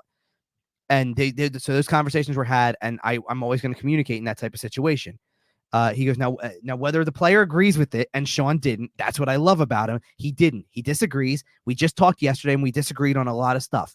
That's what I love about him. He's willing to say what's on his mind, and that's how our relationship is going to grow. If I take a guy of that stature out, I'm going to communicate what it was. I felt I did, and then we followed up after with video and tried to work that. I'm not in the business to disrespect people. I think sometimes the way I do things, I'm honest about it, and it turns into a bit of a frenzy with all this sensitivity stuff. If everyone's going to be happy coaching under me, I'm not doing my job. I want you to understand. And he was trying, and he's talking to one person, and he goes, I want you all to understand that with Sean. I have a tremendous amount of respect for him, but I'm going to coach players the way I think I need to coach them. To follow up on that, and this is a fair point from his perspective, is the idea that it's not all about one player. Like the thing I want you guys to, like he goes, the thing I want you guys to understand is that I think the players do understand. I've got to coach 23 other people too. If it isn't enough, come into my office, put your fist down and say, you know what? What are you talking about? Instead of doing it with you, like meaning the media. I'm not talking about Sean's situation. If a player has a problem and this is the way I operate, I want that conversation because I have other things to worry about with other players. Which kind of circles back to the Morgan Frost. I was about to say, that sounds to me a lot like the Morgan Frost situation that happened earlier this year, because Morgan Frost was getting scratched, getting in, then getting scratched again, and like just wasn't spending a whole lot of time in the lineup, and he thought he was playing well. And we heard rumors, I don't know if there was anything actually officially ever confirmed, that there was a little bit of I don't want to call it a dust up. There wasn't a physical altercation, but there was he showed up, that he went in and actually talked about a little bit of a verbal confrontation where Morgan Frost, apparently burst in the office and kind of, hey, what are you scratching me for? And they had a conversation about it. And since the moment that happened, for quite a while after that, sure, Morgan Frost didn't get scratched. didn't get benched in the third period, didn't get like he earned a lot of rope with John Tortorella by just coming forward and expressing his frustration. And I think if John Tortorella is not the guy who's in a city for 20 years and is best friends with everybody and, you know, is Barry Trotz in Nashville or is even like a Mike Sullivan in Pittsburgh. John Tortorella is here to get a job done. And that job is to win hockey games. He is not here to make friends. He is and not it's 1,000. Yeah, and that's exactly what he's trying to say is that this is how I got to go about it. I handle things on business. Well, and it's not even that. His point is that if everybody's thrilled with me, then I'm not doing my job well enough because everybody shouldn't be thrilled with me even within that room because that's how I got to go about doing the job, right? Absolutely. I've got a certain way to do it. For the record, I love it. I love that this is the head coach of the Philadelphia Flyers. I don't want a buddy there. And he's also not a drill sergeant, right? He's not in, bag skating him to death every other day. He is there to lay the law down when the law needs to be laid down. And otherwise, if what John Tortorella says is true, which I know is something we said a bunch last week, if what John Tortorella says is true, then he does a pretty decent job of allowing that room. He allows that room to police itself, but he is kind of the big boss if there needs to be anything for the big boss to handle. This was the point that I was trying to make before about the 2 weeks ago when we were really feeling everything and we were doing postmortem a little early for what it's worth. But nonetheless, it turned out to be true. I told you there were 3 possibilities that were sticking out in my mind. And one of them we already touched on because it had everything to do with the general manager, which was don't be surprised if they try to get involved in some conversation that brings in some more talented piece. That they go out and try to make a bit of a splash move. And by splash, I don't mean like I'm right there with what Briere was saying about it. Not an older guy. Right. Like Chychrun's probably the highest level of the older guy that you're talking about. Yes. I go back to the Zegras stuff and and again, it doesn't have to be one of those two. I'm just saying, don't be surprised if they start exploring guys in that age range and say, what can we do to get better? What can we do to change this thing around to add a piece that we feel like is going to make a difference? Man, if the Colorado Avalanche had been able to wait till the summer to trade Bo and Byram, oh man, that would have been a guy. Sure, that's the type of and that's the type of move you start to consider potentially, right? That was one part of it. I mentioned the other possibility that I felt like could come to fruition is about their play starting next year. Or in general next year, that it's not going to be as good as what you saw this year, that was like that the whole year was kind of lightning in a bottle to an extent. Right. And don't be surprised if there's a little bit of a regression for in a lot of ways. I agree. And then the third part is that if you're not in the playoff race early, if you're not talking about having some good games and success early and playing a style that makes you successful, what kind of cards does John Tortorella play that make you start thinking, is this working? Because I'm going to tell you right now, you can sit there and paint this as the thing with Couturier is over with and they're moving forward, and we'll see. You're not going to know an answer until next year. We'll see. But if you start seeing the same guys, I'm sorry, I do not want to watch a team next year come in and have to do this with, well, they're bringing back everybody. And I'm not saying it's going to be everybody legitimately, but they're bringing back guys like, okay, Couturier is obviously going to be here because he's got a long contract. And Morgan Frost comes back because the team, the front office is high on him. They like him, right? Right. If you're going to bring back guys like that, and then we're 10 games into the season and we're talking about guys getting benched, then you're playing the same cards again. Yes. And how long is this going to work before there's more than just, well, the player and the coach aren't getting along and it's the front office doesn't see it or whatever, right? Like that's all I'm trying to get at. Sure. Is at some point in time, it gets tired. And you can't play those cards constantly without potentially damaging what you claim you've built this year. And that's John Tortorella's calling card throughout his career. Is typically he comes in, he has some success right away, and then year 2, year 3, when he's doing the same things but maybe not quite getting the same response out of guys, that's when he'll, something he was accused of this year. That's when he'll lose a room. And I don't think he's done it with the Flyers yet. But when you hear the same thing for the 8th, 9th, 10th time, it doesn't hold the same impact. And can he switch it up enough to kind of keep the team moving forward. Well, and that's why I want to end this on this quote, because it was the last thing he said, and I think it's important to cover this part, because this is exactly where this is, because there were people who didn't agree with this, and like with this style of how he handled something, and he's telling you, I'm not changing myself, kind of in a way, right? As much as he's talked about evolving as a coach, he's also sitting there telling you, I wouldn't change any of this. It has to do with he got asked kind of about the messaging late in the season, if it was for a more advanced team, because they were in it, right? Sure. And he started off with, like, I think the style of play is one thing, because we pulled back the last 4 or 5 games. We wanted to play better in front of our goalies. The Montreal game, the Columbus game, I think it was too late. You have to pull back and worry about the grind that is the defensive part of the game. The effort part of the game, and here we go. He goes, you're talking about the Islander game? I don't take one word back from that. I do not take back anything back from that, because I think it was a situation that wasn't a complicated situation. It wasn't X's and O's. It wasn't style of play. It was how hard you have to be. I wanted our guys to understand, and still do want them to understand, that there is a whole different level of hardness that comes with this as you start getting better as an organization. We moved along pretty well this year, probably quicker than a lot of people thought, but then we're there. I just want them to know that for probably 25, 27 minutes of that game, it was unacceptable, and I wanted it to end right there. We can't go there, or we won't have a chance. Like I said, it's right there. It was right in front of us. Why not test yourself now? Do I think we're going to the final? No, I don't. But the playoffs are there. Let's test ourselves and how hard you have to be and have to play to finish, and we didn't. Now, if that hurt people, I know it's been, if that hurt people, then we're finding out about people, because if the same thing came up again, I would do the same thing.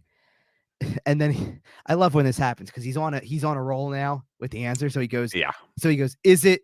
Well, I'll just leave it at that. You're not going to get me because of what you think is too hard for people not to be hard. That is accountability. That is part of growing a team. As I said, you've got the wrong coach here. Then if we're going to be hugging and we were here, guys played a lousy period and a half, but that's okay. You're not going to get that from me ever. Those are decisions my management has to make if they think I made a mistake, and they say that and they say they show me the door. So be it. I'm not coming off of that, because that's how you build a hockey team. That's how you build a mindset of a team you want. And I love this, by the way. That's how you build a mindset of a team that you guys want to be contenders, and that's why we're gonna go about it. I'm not coming off of that. It feels very Jordan Belfort. I'm not leaving. Kind of, but like at the same time, like, again, he has a way of spinning it so that it comes across as like us versus the world. Well, not just us versus the world, but in his mind, he's going, I would do it all the same again, because isn't that what you all want? Like, it was like, his point was, he was saying it in the media room, and he's saying it to the media, but he's also saying it to the fans. Like, don't you want it that way? This is what you've been asking for. You want somebody to build a contender. Well, this is how I build a contender. So this is what you want. So that's how I'm going to do it. And if everybody thinks holding your players' feet to the fire, and if everybody thinks it's too hard, then management better show me the door. Yep. And you know what? I think that is a great place to put a pin on the 23-24 Philadelphia Flyers season. John Tortorella looks like he will remain in charge heading into the 24. Well, exactly. Like the follow-up is that management does think he did a great job, so he's still going to be here. Exactly. So we will see exactly what toys Danny Briere gives John Tortorella heading into next season. But as it sits right now, it looks like pretty much everything from the coach on up is going to remain the same. So a lot from the coach on down is probably going to remain the same too. A lot, not everything. Well, I mean, some roster stuff is going to change. So by the way, I didn't mention the 2 names that he said weren't coming back. Okay, go. We're coming back. Mark Stahl and Dennis Gurianov are not coming back. Yeah, neither of which is really much of a surprise. And I wouldn't be shocked if that includes your Eric Johnson type and things like that. Like, sure. I think they're going to look at guys like that. And that's the other part of it. Like, when we do future shows, we're going to have plenty of time to talk about what they're going to try to do. This was more about wrapping it up. And you know who else isn't coming back, Kevin? Oh, it's going to, The Arizona Coyotes are not coming back to Arizona. Yeah. I'll move on. In case you have been living under a rock for the last 2 weeks and haven't heard this news, if you're watching on our YouTube channel, Kevin's got his Kachina, which is now currently a vintage jersey, officially speaking. So in Tribute to case the you've Coyotes. yes, in case you've been living under a rock for the last 2 weeks, well, the last 10 years, really, the Arizona Coyotes have had a long history of difficulty with an arena, shall we say. They've been playing in Mullet Arena for 800 people for the last 3 years. I'm kidding, it's about 4,000, but still. I hear you. It's almost never full, so come on. And basically, the NHL is sick of Alex Morello, kind of. We'll get into that. And they have decided that Arizona is no longer a sustainable situation, given the lack of arena and the uncertainty of when they might get an arena. So in the meantime, the Arizona Coyotes franchise has been declared inactive, and all of the assets for that organization, basically everything other than the branding and the logo, have been sold to Ryan Smith, owner of the Utah Jazz, and they are moving to Salt Lake City immediately. Like officially, as far as operations go, they have already been moved to Salt Lake City. Right. So basically everything about the Arizona Coyotes remains in terms of if and when it should come back, it comes back exactly the same. Which I'm sure Winnipeg Jets fans love.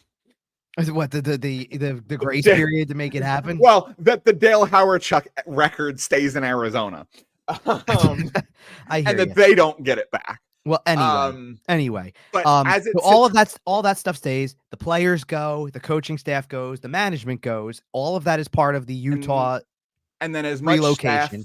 Much staff as Ryan Smith wants to carry over will also go.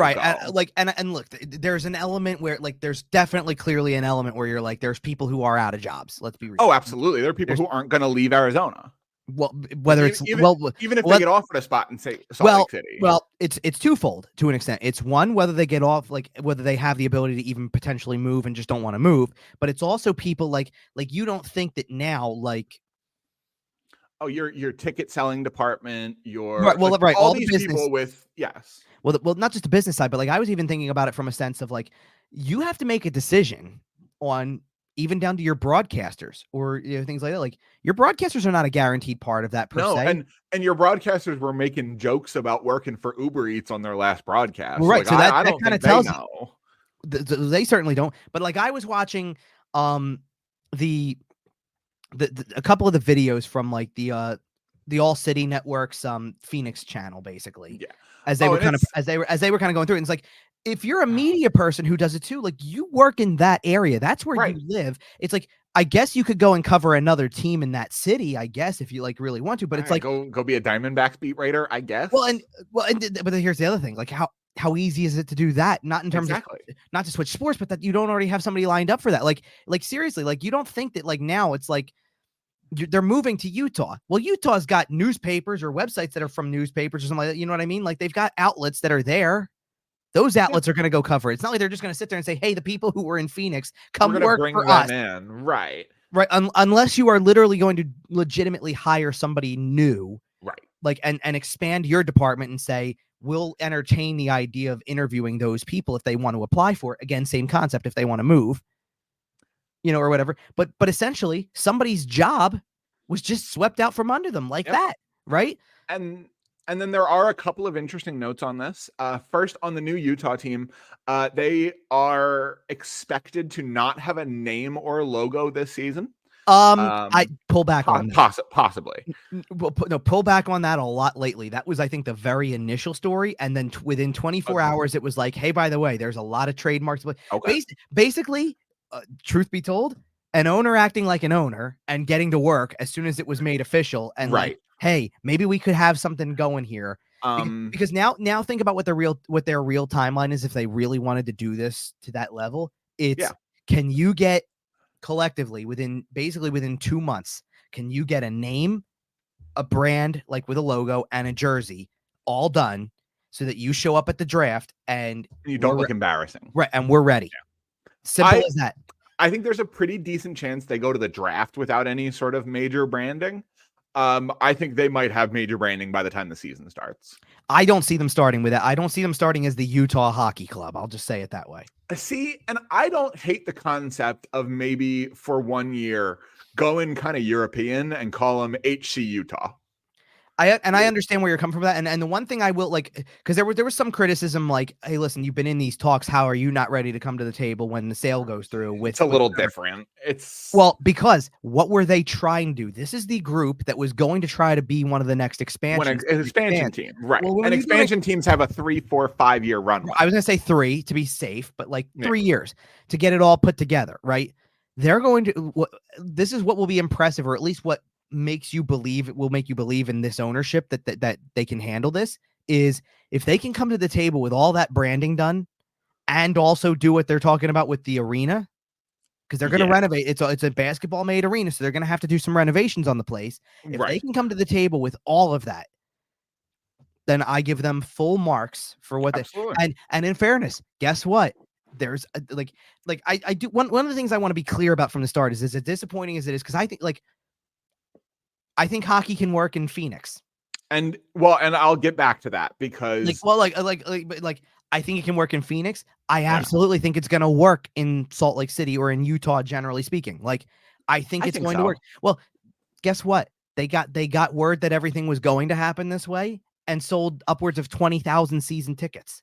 Yep. Right away, because and people get excited about that. And if you handle everything the right way moving forward in terms of giving it a good brand and doing all this or whatever, I think that in Phoenix, I think that I think these work. I think the brand of it works. I think it all works. I think the fans work. Well, and what your ownership was garbage. You keep saying something that's very important and kind of solves the mystery of the Arizona Coyotes. Okay. You keep saying Phoenix. You think they need a city? I think they need to be in Phoenix. For the last several years, they've been in Tempe, they've been in Glendale, they've been in other cities that are not as big as Phoenix. And you go back to when the Coyotes were a real, actual, legitimate organization. I'm talking when Danny Briere played there. Mm-hmm. That was in Phoenix. They had a real fan base. They had all of their nonsense with their owner and their arena and all that. Most of that took place in Glendale or Tempe. I hear you. Just smaller cities that are not as close to your marketplace. Now, one thing I did want to mention on Arizona is that Alex Morello, the former owner of the Arizona Coyotes, has retained all that brand stuff. Like we talked about, he's got a 5-year window to bring it back. That's all him. He has a 5-year window to get an arena approved and get it built. It has to be built. And one detail from the press conference that they had was that I believe Gary Bettman said there needs to be a year and a half of not window, but like a year and a half notice on their coming back. Yes. And basically how the deal is worded is that as soon as Alex Morello has an arena that the NHL approves of, he has the right to buy back in as an expansion franchise. And they also added in he's because he was already an NHL owner to begin with. He's pre-approved on that as well. Yeah. Now, that therein lies, I think, the whole problem with the situation. I think that if I fully believe they can come back within 5 years. Well, what happened without him, but I think they can come back within 5 years. What happened is Gary went to him and said, "Hey, we need you out of Arizona." And Morello said, "Okay, fine, but here's my whole list of conditions." And Gary didn't really have much of a choice. That's how I look at how this situation happened. Yeah, but I hear you. There is no other sport that would give a garbage owner like this a 5-year window at a second chance. There's no shot, especially when expansion fees are expected to go up and be in the neighborhood of 1.5, 1.7, $2 billion. Alex Morello was locked in at a $1 billion buy-in.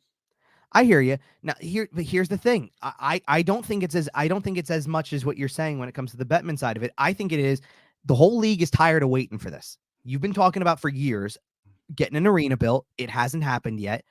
And now you're hanging on to the idea that at the end of June, you're going to win an auction for land that you'll be able to build an arena on, but it's still all it is promises. And who does Gary Bettman work for? Yeah, he works for the other owners. I get it. And the other owners are sick of paying revenue sharing for a 4,000 seat arena that's half. Totally get it.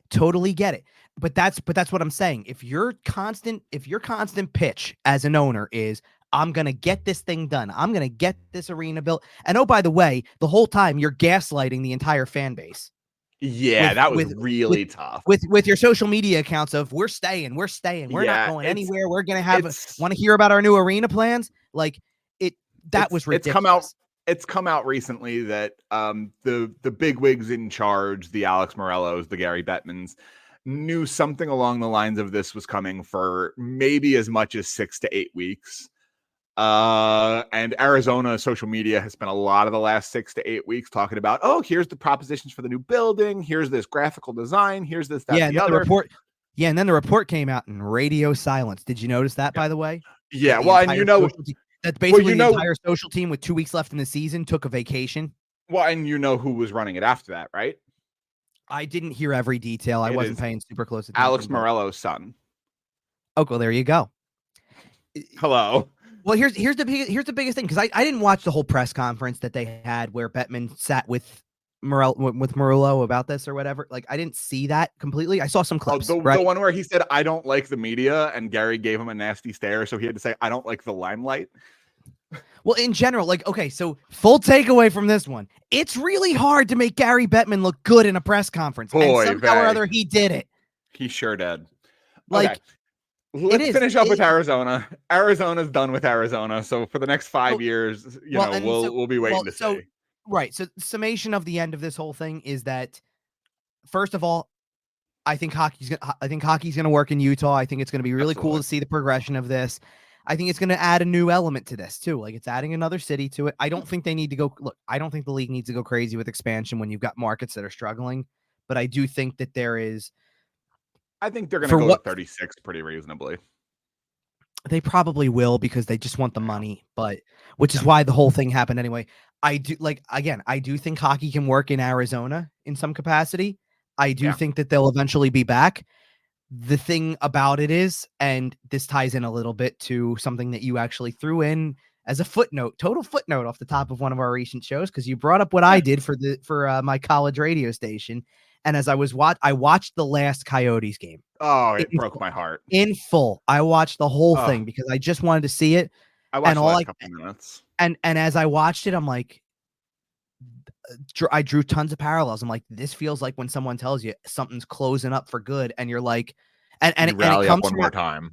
Well, not even that you rally up one more time, but then all of a sudden, like, as it comes to an end, it does start hitting you in the feels a lot more. Well, and you feel bad for the people that have no control. In a team's case, it's the fans. The fans didn't have, like, because seriously, if the biggest gripe about the whole situation is they don't make enough money because they play in a 5,000 seat arena, how are the fans supposed to help that? This is not a reflection on the front office staff. This is not a reflection on the players. This is not a reflection on the fans. This is not a reflection on anybody below the C level of the Coyotes organization.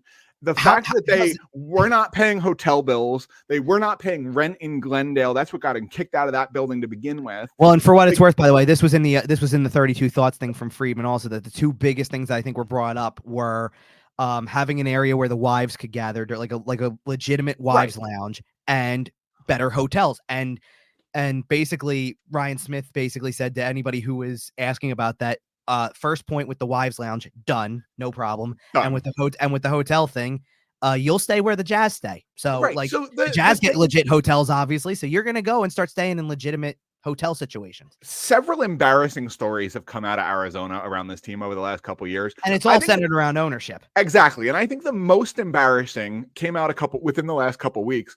They weren't paying for their hotel rooms. It got so bad. They were leaving so many hotel bills unpaid that the hotel chains got together and said, hey, by the way, if you're going to stay here, we need a certified check up front because we don't trust you to pay. Right. So it's not a reflection on the fan base. The reason the building in Glendale was empty is because all their fans are in Phoenix and they're like several hours apart. Hello. This is entirely on ownership. If you put a team back in Phoenix, they will be absolute rock stars again. Sure. And and not even that, like, how many people flocked to Mullet Arena for the last game knowing it was the last one, right? Like, exactly. And I know people drove from Phoenix. Right. And that's the point. if you give people what they really want with this and give them a better situation, it would have worked. And that's like that's Absolutely. well. And by the way, I love your footnote that you just brought up on also that it's not the front office either. No, Hello, no, no. it's not, because did you watch the last handful of games and who they were beating? They've been They look good, and they've and they've got young talent, lots of it. Yep. You and I were chit-chatting a little bit about jerseys before the show started, and I mentioned the Colorado Avalanche reverse retro Quebec Nordiques jersey. And Yeah, you talked about leaning into the history, and I said, well, yeah, it's because they gave him a Stanley Cup winner the year one. Now, Arizona might not win the Cup next year, but they have Salt Lake might not win the Cup next year, but they have a really, really, really solid base down, and I could see them being a playoff team within the next couple of years and being a problem. And I feel bad for Arizona fans. Between the forward group as long as everything sticks together, because obviously this is a big change. So as long as you can unite everybody on, okay, Salt Lake City's okay, for what's going forward. Even though they spent the whole last game chanting Salt Lake sucks. Well, that's the fans that are losing the team. I know. That's also fair. But the built-in rivalry if the Coyotes do come back, by the way. Sure. Yeah. Yeah. But you have all these young players that I think, between Cooley down the middle, Dylan Guenther, certainly, and this was one of the most talked about points, was that because most of sure, maybe there was things going on behind the scenes, like with Bettman and all that stuff for weeks on end. I get it. But most of the public didn't know this was really actually happening until about 2 weeks before it happened, right? Most of the public was really excited because Shane Doan's kid was coming up. But that's the point. Yep. Is once you find out that this was also happening, doesn't it make the fact that doesn't it make the fact that Josh Doan did get a chance to come up and actually play in that jersey and score his first NHL goal in that jersey? When, listen, you're talking a 5-year window, right? Yep. There's no guarantees the 5-year window happens. At that point in time, he's not property of the Arizona Coyotes anymore, Phoenix or whatever they're going to be anymore anyway. And who's to say he doesn't go play somewhere else beyond that anyway? Sure. Literally, you're talking about the kid who grew up with the Phoenix Coyotes, played for Arizona State University in that building, which is hilarious. and then comes in and in a home game, no less, with Shane Doan sitting right there to watch the whole thing. Yep. Scores his first NHL goal in his first NHL game. That's poetry for you. If Arizona fans can find any peace in this situation, I hope that they found some peace with that one. So, okay. And I certainly hope that as an Arizona guy, as Josh Doan is going to be from here on out, root for the kid. Absolutely. Root for the kid going forward, because there's absolutely every reason to. He seems like a great kid, and he's definitely got some talent. So. Absolutely. So as we move forward here, we're going to do something a little bit different for this show. We're actually going to take a brief break, and then we're going to come right back with our round 1 playoff previews. As we do that, make sure to follow us on social media at YWT Podcast. Kevin is at Kevin_Durso. Find us everywhere you find your podcasts. We'll be right back after this break. And we're back with our playoff preview here. We are going to start in the Metro Division. The first series that we had to talk about. If you're watching on our YouTube channel, by the way, Kevin's got some jerseys up behind him. We have the Metropolitan divisions behind him. We're going to start over Kevin's right shoulder, if I'm doing this correctly, with Rangers Capitals. The Hurricanes and Islanders have already played game 1. It was on Saturday night. We're recording on Sunday morning. We will talk about that. We will acknowledge that when we get into that series, but starting with Rangers Capitals. Capitals are the team that, broke the Flyers' hearts by getting in, even though the Flyers did it to themselves. They go up against the number 1 seed in the East, the President's Trophy winning New York Rangers. Where do you see this series going? I alluded to it earlier. I see the Rangers winning the series. Look, maybe I'm a big doubter, right? Maybe I'm just a big doubter of the Capitals and I don't see it happening. Look, I think this is your shortest series of the first round. I'll go ahead and say that. Then I'll fine. We're doing teasers all this whole thing, right? If that's the first series you want to talk about, here's a teaser for you. It's the only series I have going less than 6. You know what? I am actually the exact same way. I think on my bracket I went 5 for the other series we're about to talk about in this division. But as of right now, I do have the Capitals just winning 1 game. It might be game 1 because here's my thing, right? The Rangers have been the better team all season long, but they've also been kind of coasting the last couple weeks because they haven't really needed to gut it. That's an interesting point. I understand where you're coming from with that. I do feel like The the Rangers Washington actually had something to play for a little bit down the stretch, though, too. Right. So, but the Washington Capitals, even though they didn't do well in terms of their win-loss record, they have been playing, must-win type games for about a month now. right. I think that this is a I have it in 5 as you got it in 5 as well. I take it. Yep. Yeah. And now I'm going to go opposite what you said. I don't think they win game 1 at all. I think the Rangers win game 1, and that sets the tone. Okay. You think they steal one of the games in Washington more likely? Probably. I mean, it'll just depend on what kind of performance you get. I'm kind of curious to see how they look, like Washington looks, having to play. They played 3-4, won 3-4, just to get into the thing. Who did you mention when we were talking about it? You mentioned how good the goalies looked. Well, that's exactly where I was going with it. It's like I need to see how he looks from day one. Like it in fairness, it's a totally different animal now. Yep. And the crazy thing about the playoffs is if your goalie's hot, you can do some damage. Sure. And here's also something that I kind of wonder about too, is that if Washington starts to run around in a series where they get in penalty trouble, that's where I think they could get destroyed in this series. Like the power play that the Rangers have is very lethal. I think that could be a problem, especially if Artemi Panarin stays on that hot streak he was on at the end of the year. He was really lighting it up at the end. Who commits the bigger war crime, Matt Rempe or Tom Wilson? Probably Wilson, because I don't know if Rempe plays every game. I don't think he needs to play every game to commit heinous acts of violence. I understand that. I think there's a greater chance that Wilson does something that you qualify as questionable. Okay. And that you would ultimately sit there and go, that didn't help matters, That's true. That's true. I think there's enough guidance in that Ranger locker room too that would be like, listen, kid, rein it in a little. Yeah. Like don't do something stupid. We're a better team. Don't do something stupid. Fight a guy to change the momentum. Fine. Don't do something stupid. Yeah, I'll tease a little bit here. I don't have the Rangers winning the cup, but I do. I don't either. But I do definitely have them beating the Capitals. I think we both have 5 games on this one. Yep. I took Rangers in 5. All right. Yep. By the way, before we go any further, really quick, since we're doing this off the top, I teased this a little bit, but I did go back and find all of our playoff team predictions at the start as well. I'll you know what? I'll say how we did in the West when we get to the West, because we'll do that later. In the East, both of us had 5 of the 8 playoff teams. We were both wrong on Pittsburgh. Yeah, both wrong on Pittsburgh, both wrong on New Jersey, and both wrong on Buffalo.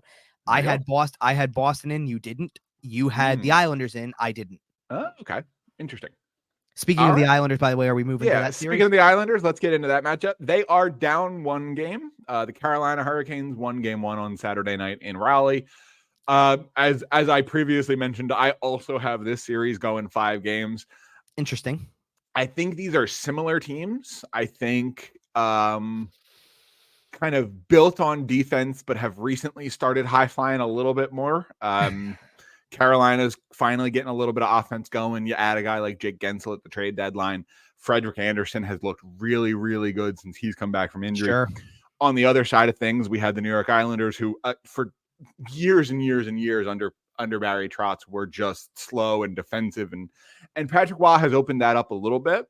Mm-hmm. They are still kind of built on that defense, but I think Carolina is just a better version of what the Islanders are at this point in time.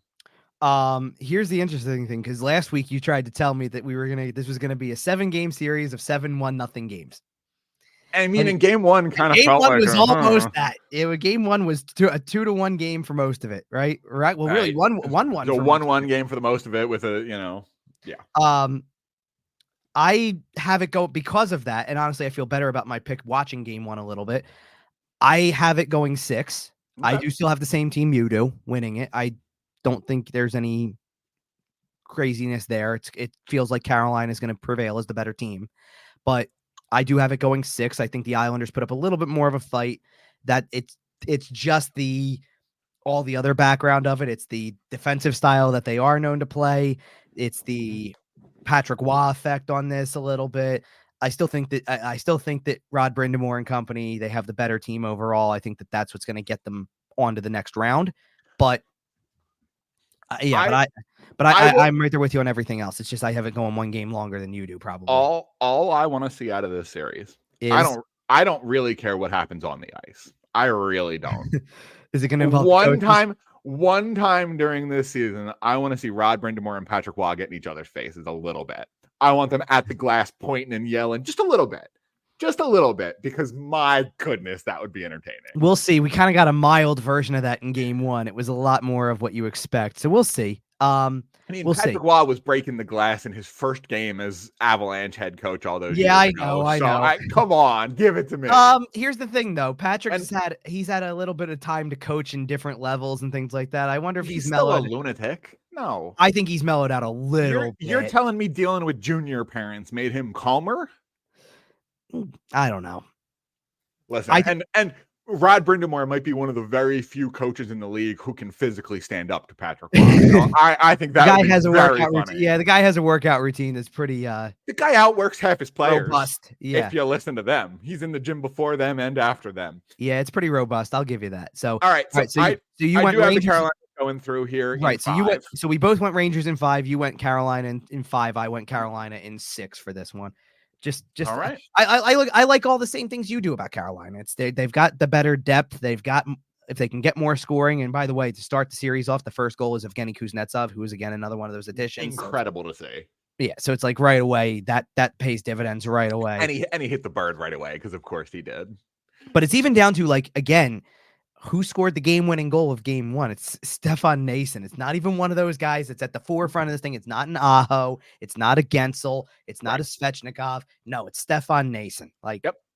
And I think we have 2 tough, gritty, physical series that we come to expect out of the Metro. With all due respect to the Capitals and the Islanders, I've been saying for a while in my head anyway. Yeah. Could we just fast forward to the second round where top these two teams meet? Play each other? Right. Because it just felt like this. It feels like this is so obvious that, and now that we say that, someone's going to make a series out of one of these, obviously. Well, and both the Capitals and the Islanders do have the ability to grind out a couple of wins and make things interesting here. Sure. So, speaking of grinding things out, that will do it for the Metropolitan Division. And we get to shift gears to the Atlantic, right? Maybe the most contentious division in the sport. We're gonna be right back with the Atlantic Division. All right, and we are back with our Atlantic Division preview here. We're going to start once again. Oh, Kevin, you mixed it up a little bit on me. You put the division winner on the other side this time. So we're going to start over your left shoulder this time. Oh, we want to go over here. You want to go to this one? Yep. We're going to start with the Florida Panthers and the Tampa Bay Lightning. The Tampa Bay Lightning were your wild card team. We have the Battle of Florida.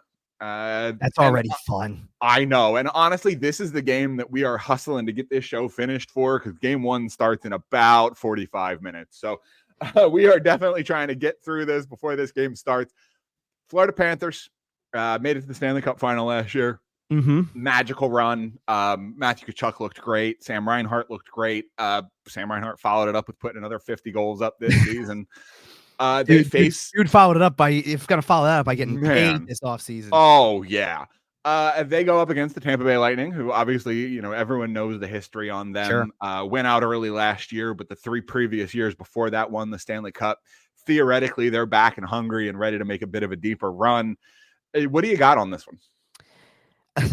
Well, I'm going to start with a Flyers perspective really quick, because we do the rest of the show as a Flyers podcast. Yeah. Everybody should be rooting for the Tampa Bay Lightning to win because it helps the pick. Yes, that is true. They have Florida's first round pick, so you're rooting for Tampa probably in this. Unfortunately for everybody who's rooting for that, I don't see it that way. Yeah. Don't get me wrong. This is a tough one, because if there's any team that's got the experience to get further, it's Tampa. But I do think Florida learned a lot last year too. Yeah, I still think Florida's got the edge here. I think they've got the deeper roster after all of this anymore. It just feels like it's right. I kind of wonder, it's interesting. You got 2 goalies with a lot of mileage both ways. Yeah. I don't even know really who holds the goaltending edge here. It's kind of 2 really evenly matched teams, isn't it? That's why I think we're looking forward to it, is that it's 2 really evenly matched teams who don't like each other. Like, isn't that what the playoffs is for? Well, I love the fact that you're getting a good geographic kind of rivalry early. This is the closest in terms of heat and hatred, I feel like this is the closest we've gotten in a while to Flyers Penguins 2012. When you say heat, you're not just talking about the state that they're in, right? No, although that's not going to be irrelevant in April and May here.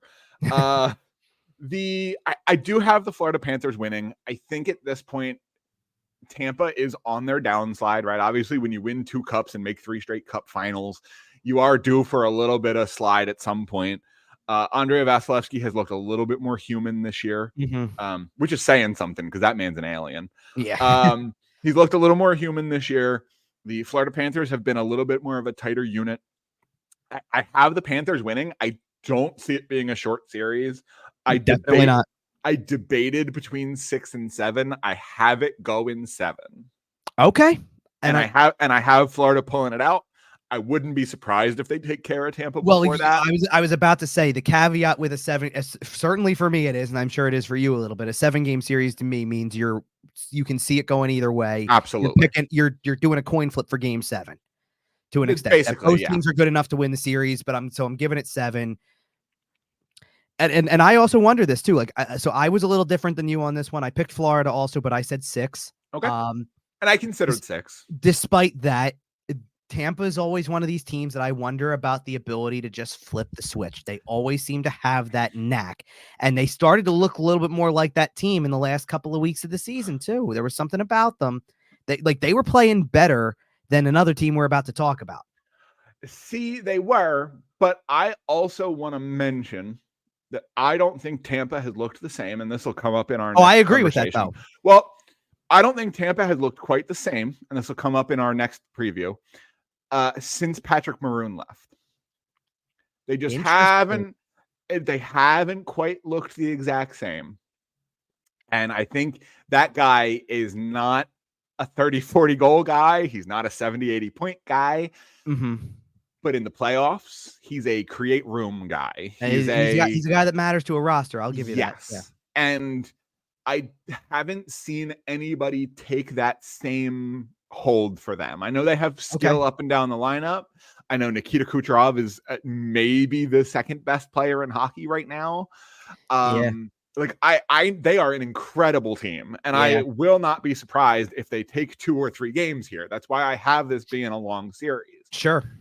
But at the end of the day, in game 7, you have the team with Matthew Tkachuk and the team that doesn't have Matthew Tkachuk. I know we're really pushing to try to get this done before game 1 actually starts. Whatever. That's one of the games I'm so interested in, because I think that kind of, if Florida just wins the game, then I think everything that we've said about Florida winning the series kind of holds up. But what if they don't, and then you start to question some stuff? I bet if Tampa comes out today and wins 3 or 4-0, it's a whole different animal. Sure. Throw this prediction directly out the window.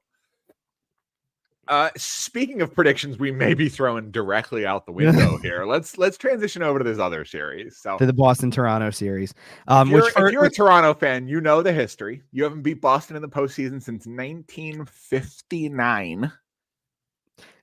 I don't need to say I don't need to say anything more about this series than the fact that immediately the morning after this was locked in, you sent me the Dangle video. Actually, I think you sent the Dangle video out. Oh no! I did, and I'll tell you why I did. Because somebody sent it to me. Because he spends the first 90 seconds laughing like the Joker. Now, the best line in the video, by the way, is he gets to a point where he sits there. He goes, "I can't wait for this," and then goes, "Oh no!" and then goes, "How am I alive? I'm a medical miracle." And it's true, and I believe it. It's so funny. It was one of the.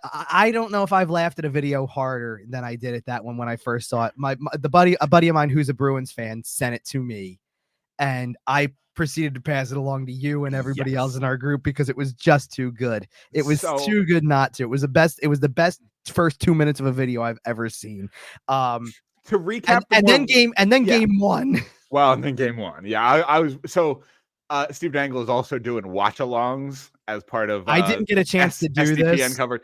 I stopped in a couple times after the goals, and it was So I bet. To recap the more recent history, just in case people don't know, these teams have played in the playoffs 3 times in the last 11 seasons: 2013, 2018, and 2019.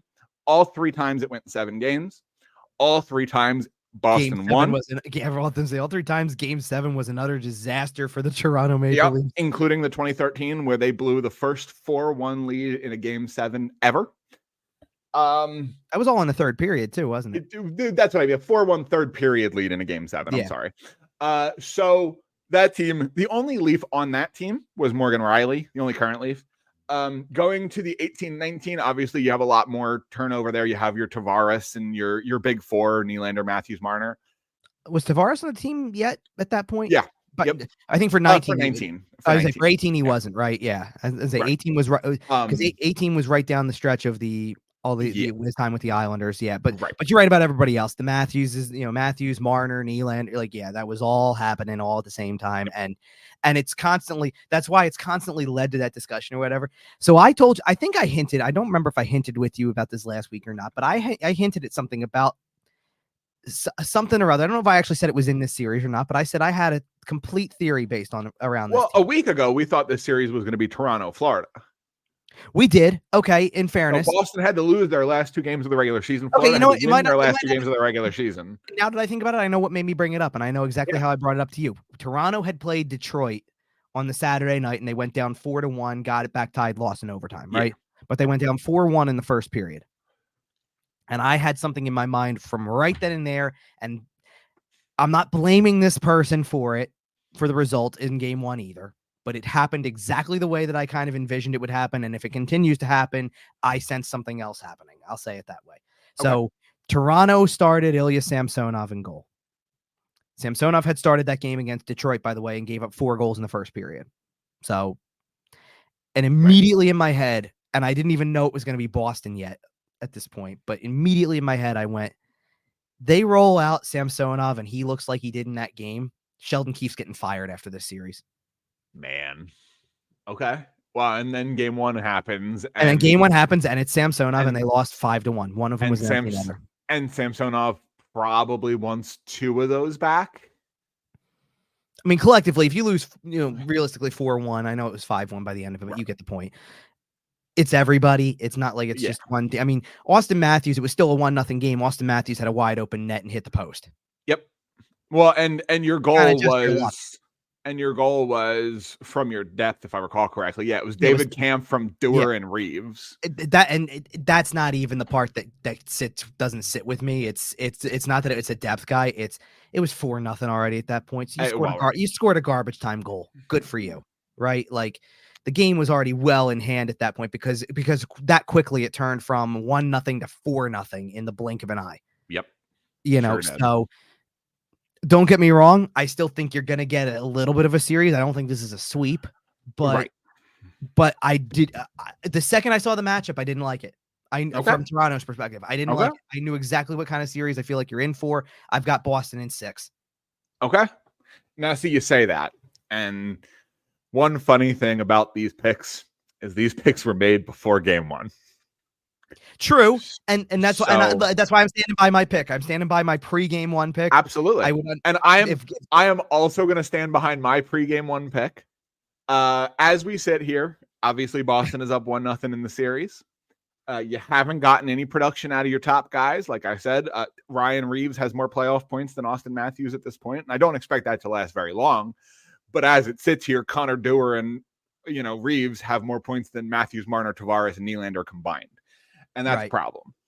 I think Toronto's going to figure it out. I think this is over the course of the regular season. I think this is the best their team has looked in the last several years. I think this is better than the teams that have lost to Boston previously. We talked about the fact that they played 3 times in the last 11 years, but I think what we didn't talk about the fact is the last time they played, 2019, was 5 years ago. Yeah. Your core, Matthews, Marner, Nylander. Obviously, Tavares is a little older, but the 3 young guys were 5 years younger than they currently are. I think that's what excited me. Austin Matthews wasn't scoring 70 yet, and I know he still did. Sure. Sorry, Leafs fans.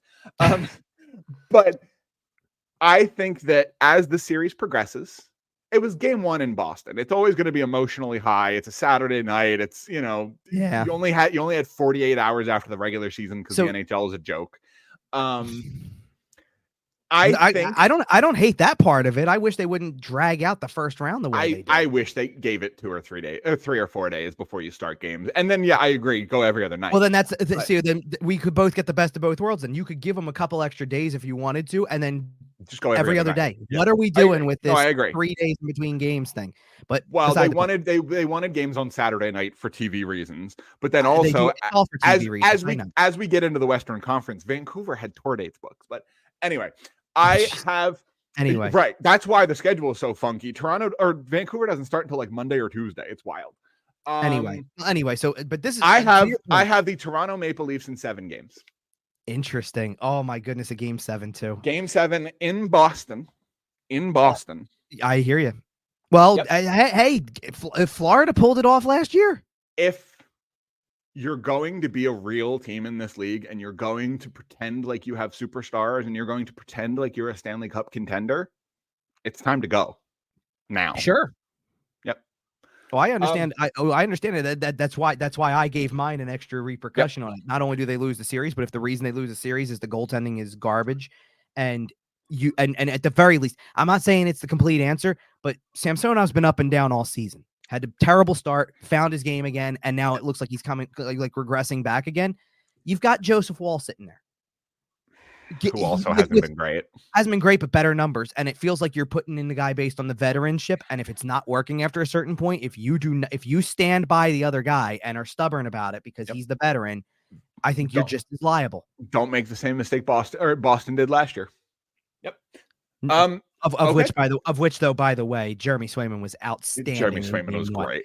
Outstanding. This, by the way, totally the right call. He's definitely the number 1 in this. We'll see what kind of happens moving forward if they stay on that rotation. But if I'm wrong and Boston wins this series and goes on a little bit of a run, Swayman's going to get some Conn Smythe love.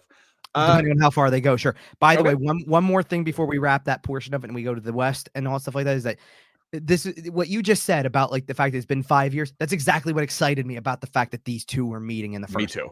Is like, it's been a while. As soon as you saw this line up the way that it did, it's like, oh, we're getting Bruins Leafs in the first round. And a lot of the bones are still the same, right? On one side, you still have Marchand, Pasternak, McAvoy. On the other side, you still have Matthews, Marner, Tavares, Nylander. Like, the bones are the same, but the teams are just different enough that I think this is going to be a great series. And even though Boston kind of ran away game 1, I can't see the whole series going like that. So. Well, just wait until it eventually shifts over to Toronto as well. Like, exactly, you got 2 games in each location. Exactly. That's the beauty of the playoffs, is that there's a lot of games left. So, all right, as we transition over into the Western Conference, we're going to take another quick little break here. We'll be right back. All right, and we're back with our Western Conference playoff preview. We're going to start in the Central Division. Continuing with our theme here, we're going to start with our division winners, which leads us to, maybe my favorite matchup of the first round. Interesting. Okay. I didn't honestly, we have the Dallas Stars and the Vegas Golden Knights. And the Dallas Stars are the division winner, by the way. They're going to have home ice in this if you're not paying attention. Vegas has, it looks like they're going to get Mark Stone back. Yeah, they are. Tomas Hertl came back with a couple games left in the regular season. Pietrangelo might play. It looks like we're going to get pretty close to Vegas at full power here. Yeah. If not for game 1, definitely by game 2 or 3. Like, by the time we go back to Vegas, it looks like they're going to be pretty ready to go here. Yeah. We'll see for the injury purposes and things like that. Of course. This is a real matchup, Kevin. Who you got here? This is some heavyweights. So I'm going to, the best way I can put for who I've got in this one is if you followed along long enough, you know my thoughts on one of these teams in particular, both my thoughts on their team construction, and also you know who I picked from preseason. I don't remember who you picked from preseason. Was it Vegas? No, I picked Dallas. You picked Dallas in preseason. Okay. Yeah. So I have Dallas in 6 in this one.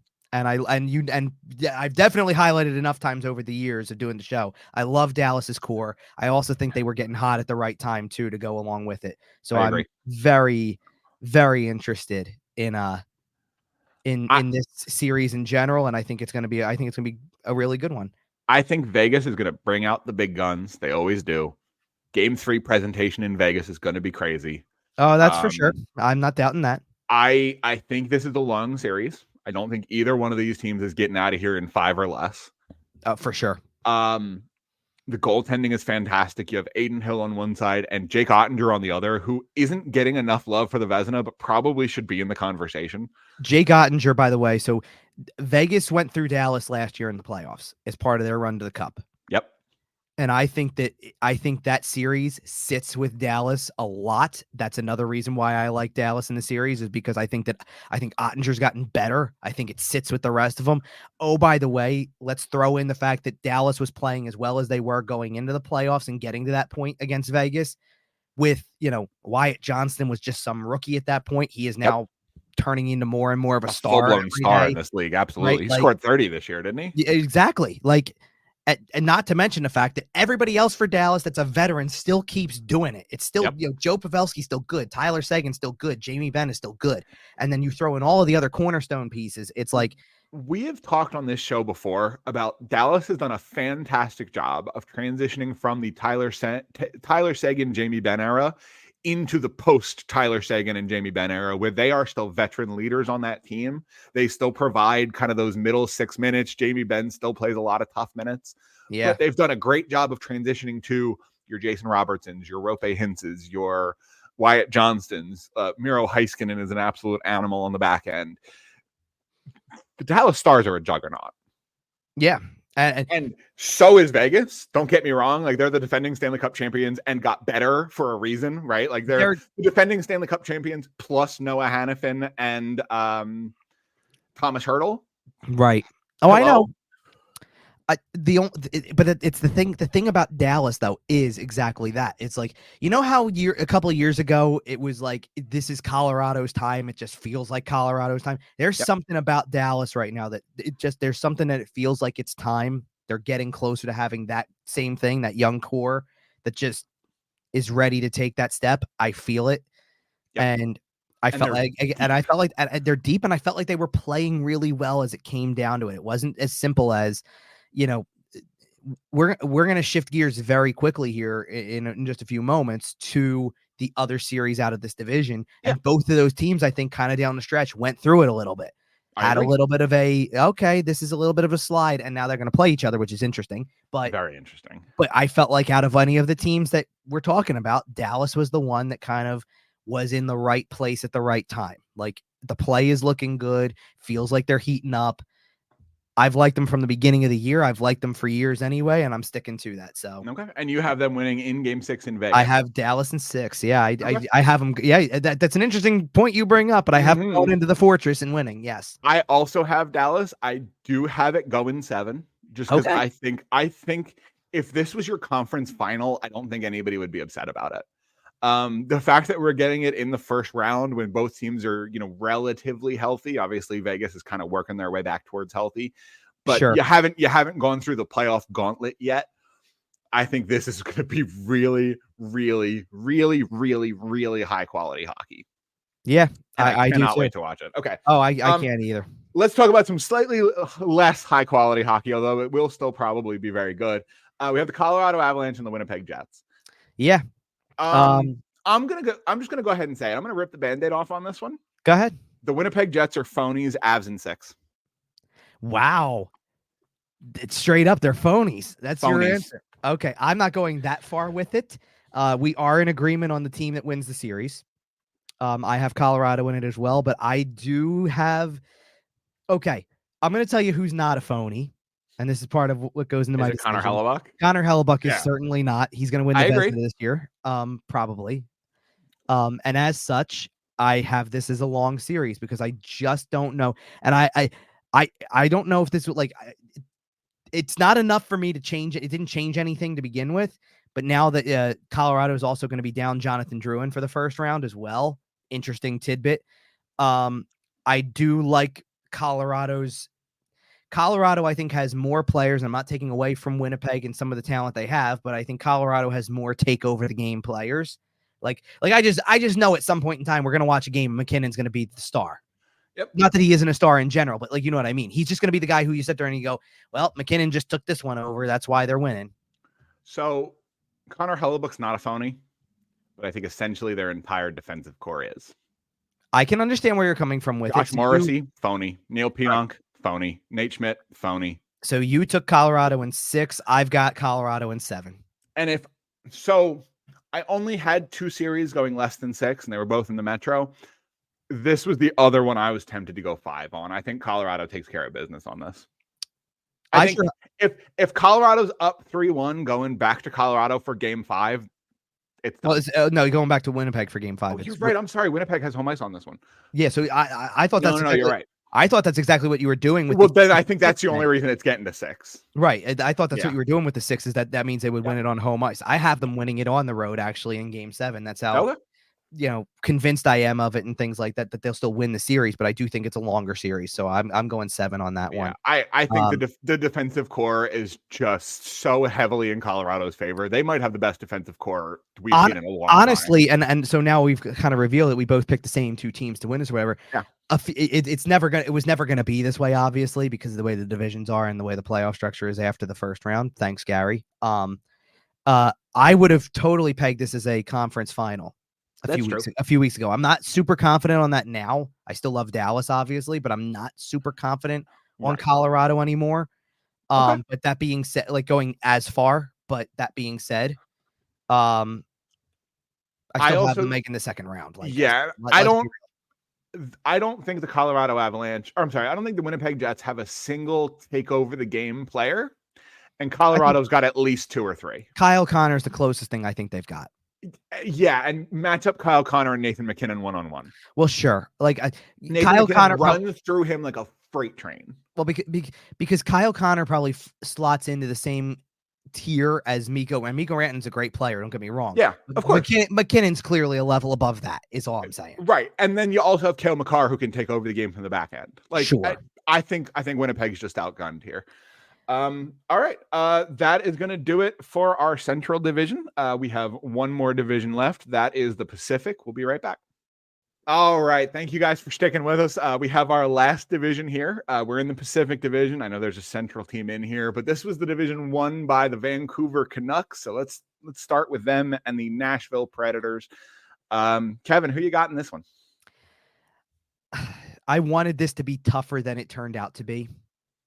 I felt like this could have been potentially a really good, close series. And I don't get me wrong. I'm not saying it's going to be short on games, but there's just an element of competitiveness. Like I'm not really giving one team as much of a shot in this as I could. Okay. I think Nashville went so crazy with the point streak that it's starting to fade. And I kind of wanted to believe down the stretch too that Vancouver wasn't playing as well. And it's like, oh, well, so maybe this was all a little bit, like they're coming back to earth now too. Cause they also really were above expectations with the division win and all stuff like that. I think don't overthink this. I got Vancouver in 6. I also have Vancouver. I also have 6 games. We talked a little bit about the Washington Capitals kind of coming in with a head of steam because they've been playing meaningful games for a month and, they may be able to snag a game off the Rangers, blah, blah, blah. I think Nashville, first of all, I think this matchup is a little bit closer than the Rangers and the Capitals are. So I think you're more likely to get some better games. I agree with that. A little more likely to steal a couple, especially once you go back to Nashville. This is also the series with the most travel in the first round, so that is worth mentioning as well. You are jumping across a couple of timelines. That being said, though, I think Vancouver just has the guns. I think Nashville blew it a little bit too early. You were very, very hot, and if the playoffs started 2 weeks ago, I would pick Nashville to beat just about any team in the league. But as it sits here, they have had the opportunity to kind of sputter just a little bit. They're still, still obviously a good team, still put themselves in that playoff position. Yeah. But I think they no longer have the big old steam engine behind them quite as much. And I think they may be able to take a couple of games here, but I do have Vancouver moving on in 6. I do think so. By the way, I do think also there's an element that's fascinating because there's only one Canadian team on the east side and there's 3 on this west side. And we've already talked about one of them. We got another one to get to before we're done with the Pacific side of this. Yep. And I sure hope that this is another reason why I'm kind of hoping I'm right about this. I love the atmosphere that happens when you get playoff games in Nashville. I love it. Oh yeah, it's great. But I do think like Vancouver, I think is the better team right now. I think they've had the better season. I think that's going to continue. And I do think it's interesting, like somewhere along the way, there was certainly no way I was going to pick against all 4 of them in the first round. Not when you have at least one division winner and 2 others that are the higher seed in their matchup. I couldn't pick against all of them. That's not a teaser, by the way. Okay. For what it's worth. Right. But you also have Vancouver in this one? Yeah, I do. Well, because I think at the end of the day, Vancouver's gotten a little bit, I think probably gotten a little bit more from their depth than Nashville has. Like Nashville, and to be honest, I just am a little put off by the last couple, because we watched a Nashville game closely because of the matchup against Pittsburgh and how it mattered to the Flyers playoff run. And I didn't like what I saw in that game. I just didn't love what I saw. And I'm like, wait until you play. Like Pittsburgh wasn't making the playoffs without some help. Wait until you play a team that is a real playoff team. And you've also just got to factor in the fact that, like, I know I just said with the last segment that Hellebuck's winning the Vezina, and I believe that. Okay. But for a while, Thatcher Demko was very much in that conversation. He's played really well this year. Quinn Hughes is probably getting the Norris. Rick Tocchet's probably getting the Jack Adams. Yeah, but let's remember what we always say about that award. You weren't supposed to be as good as you are. Well, but I think that's true, though, because after the year they had last year, Vancouver did not have the expectations of winning the division. And for the first 30, 40, 50 games, they were one of the best teams in the West. Sure. And I just think there's also an element where too many guys have had too good of a year for it to just be first round and done. I agree. You've watched the way Besser's played, you've watched the way Miller's played, you've watched the way Pettersson's played. Like too many guys. And playoff JT Miller is a problem. I'm going to tell you right now, I don't even think that's where it stops. I think playoff Brock Besser is going to be a big issue. Oh yeah. Oh yeah. And I love it because I'm not even mentioning Pettersson out of that, and yet I think that I think of their core, his game translates the least well to playoff success, but I think he is still going to be very, very good. Don't get me wrong. Oh yeah. I like Vancouver a lot, but I'm really more excited to talk about their second round matchup once we get there. So let's flip over and talk about the other matchup so we can see who may play the Canucks if they should go through. Over on the other side here, we have the Edmonton Oilers and the LA Kings. Yeah. This was tough. Man. I think this series is going at least 6. I think I had 7 on my bracket here. I have 7. This was so tough to pick because all of the factors are in play, because it's, first of all, by the way, you can correct me if I'm wrong from just trying to do it off of memory, but this was a first round matchup last year, was it not? Yes. Yep. And I think they played in the second round the year before that. I think this is the third year in a row they're playing in the playoffs. And the thing is that when it comes down to it, LA ends up being so consistent in these situations, and then Edmonton is always the wild card of sorts, where it's like, what are you going to get? What goaltending are you going to get? How's McDavid going to look? How's everybody else going to look? What kind of situation is it? And none of those questions are different this year, because you have that same Edmonton Oilers team with no real goaltending, but they tend to outscore their problems. And you're going against a team that has Kopitar, Dubois, Deneau down the middle.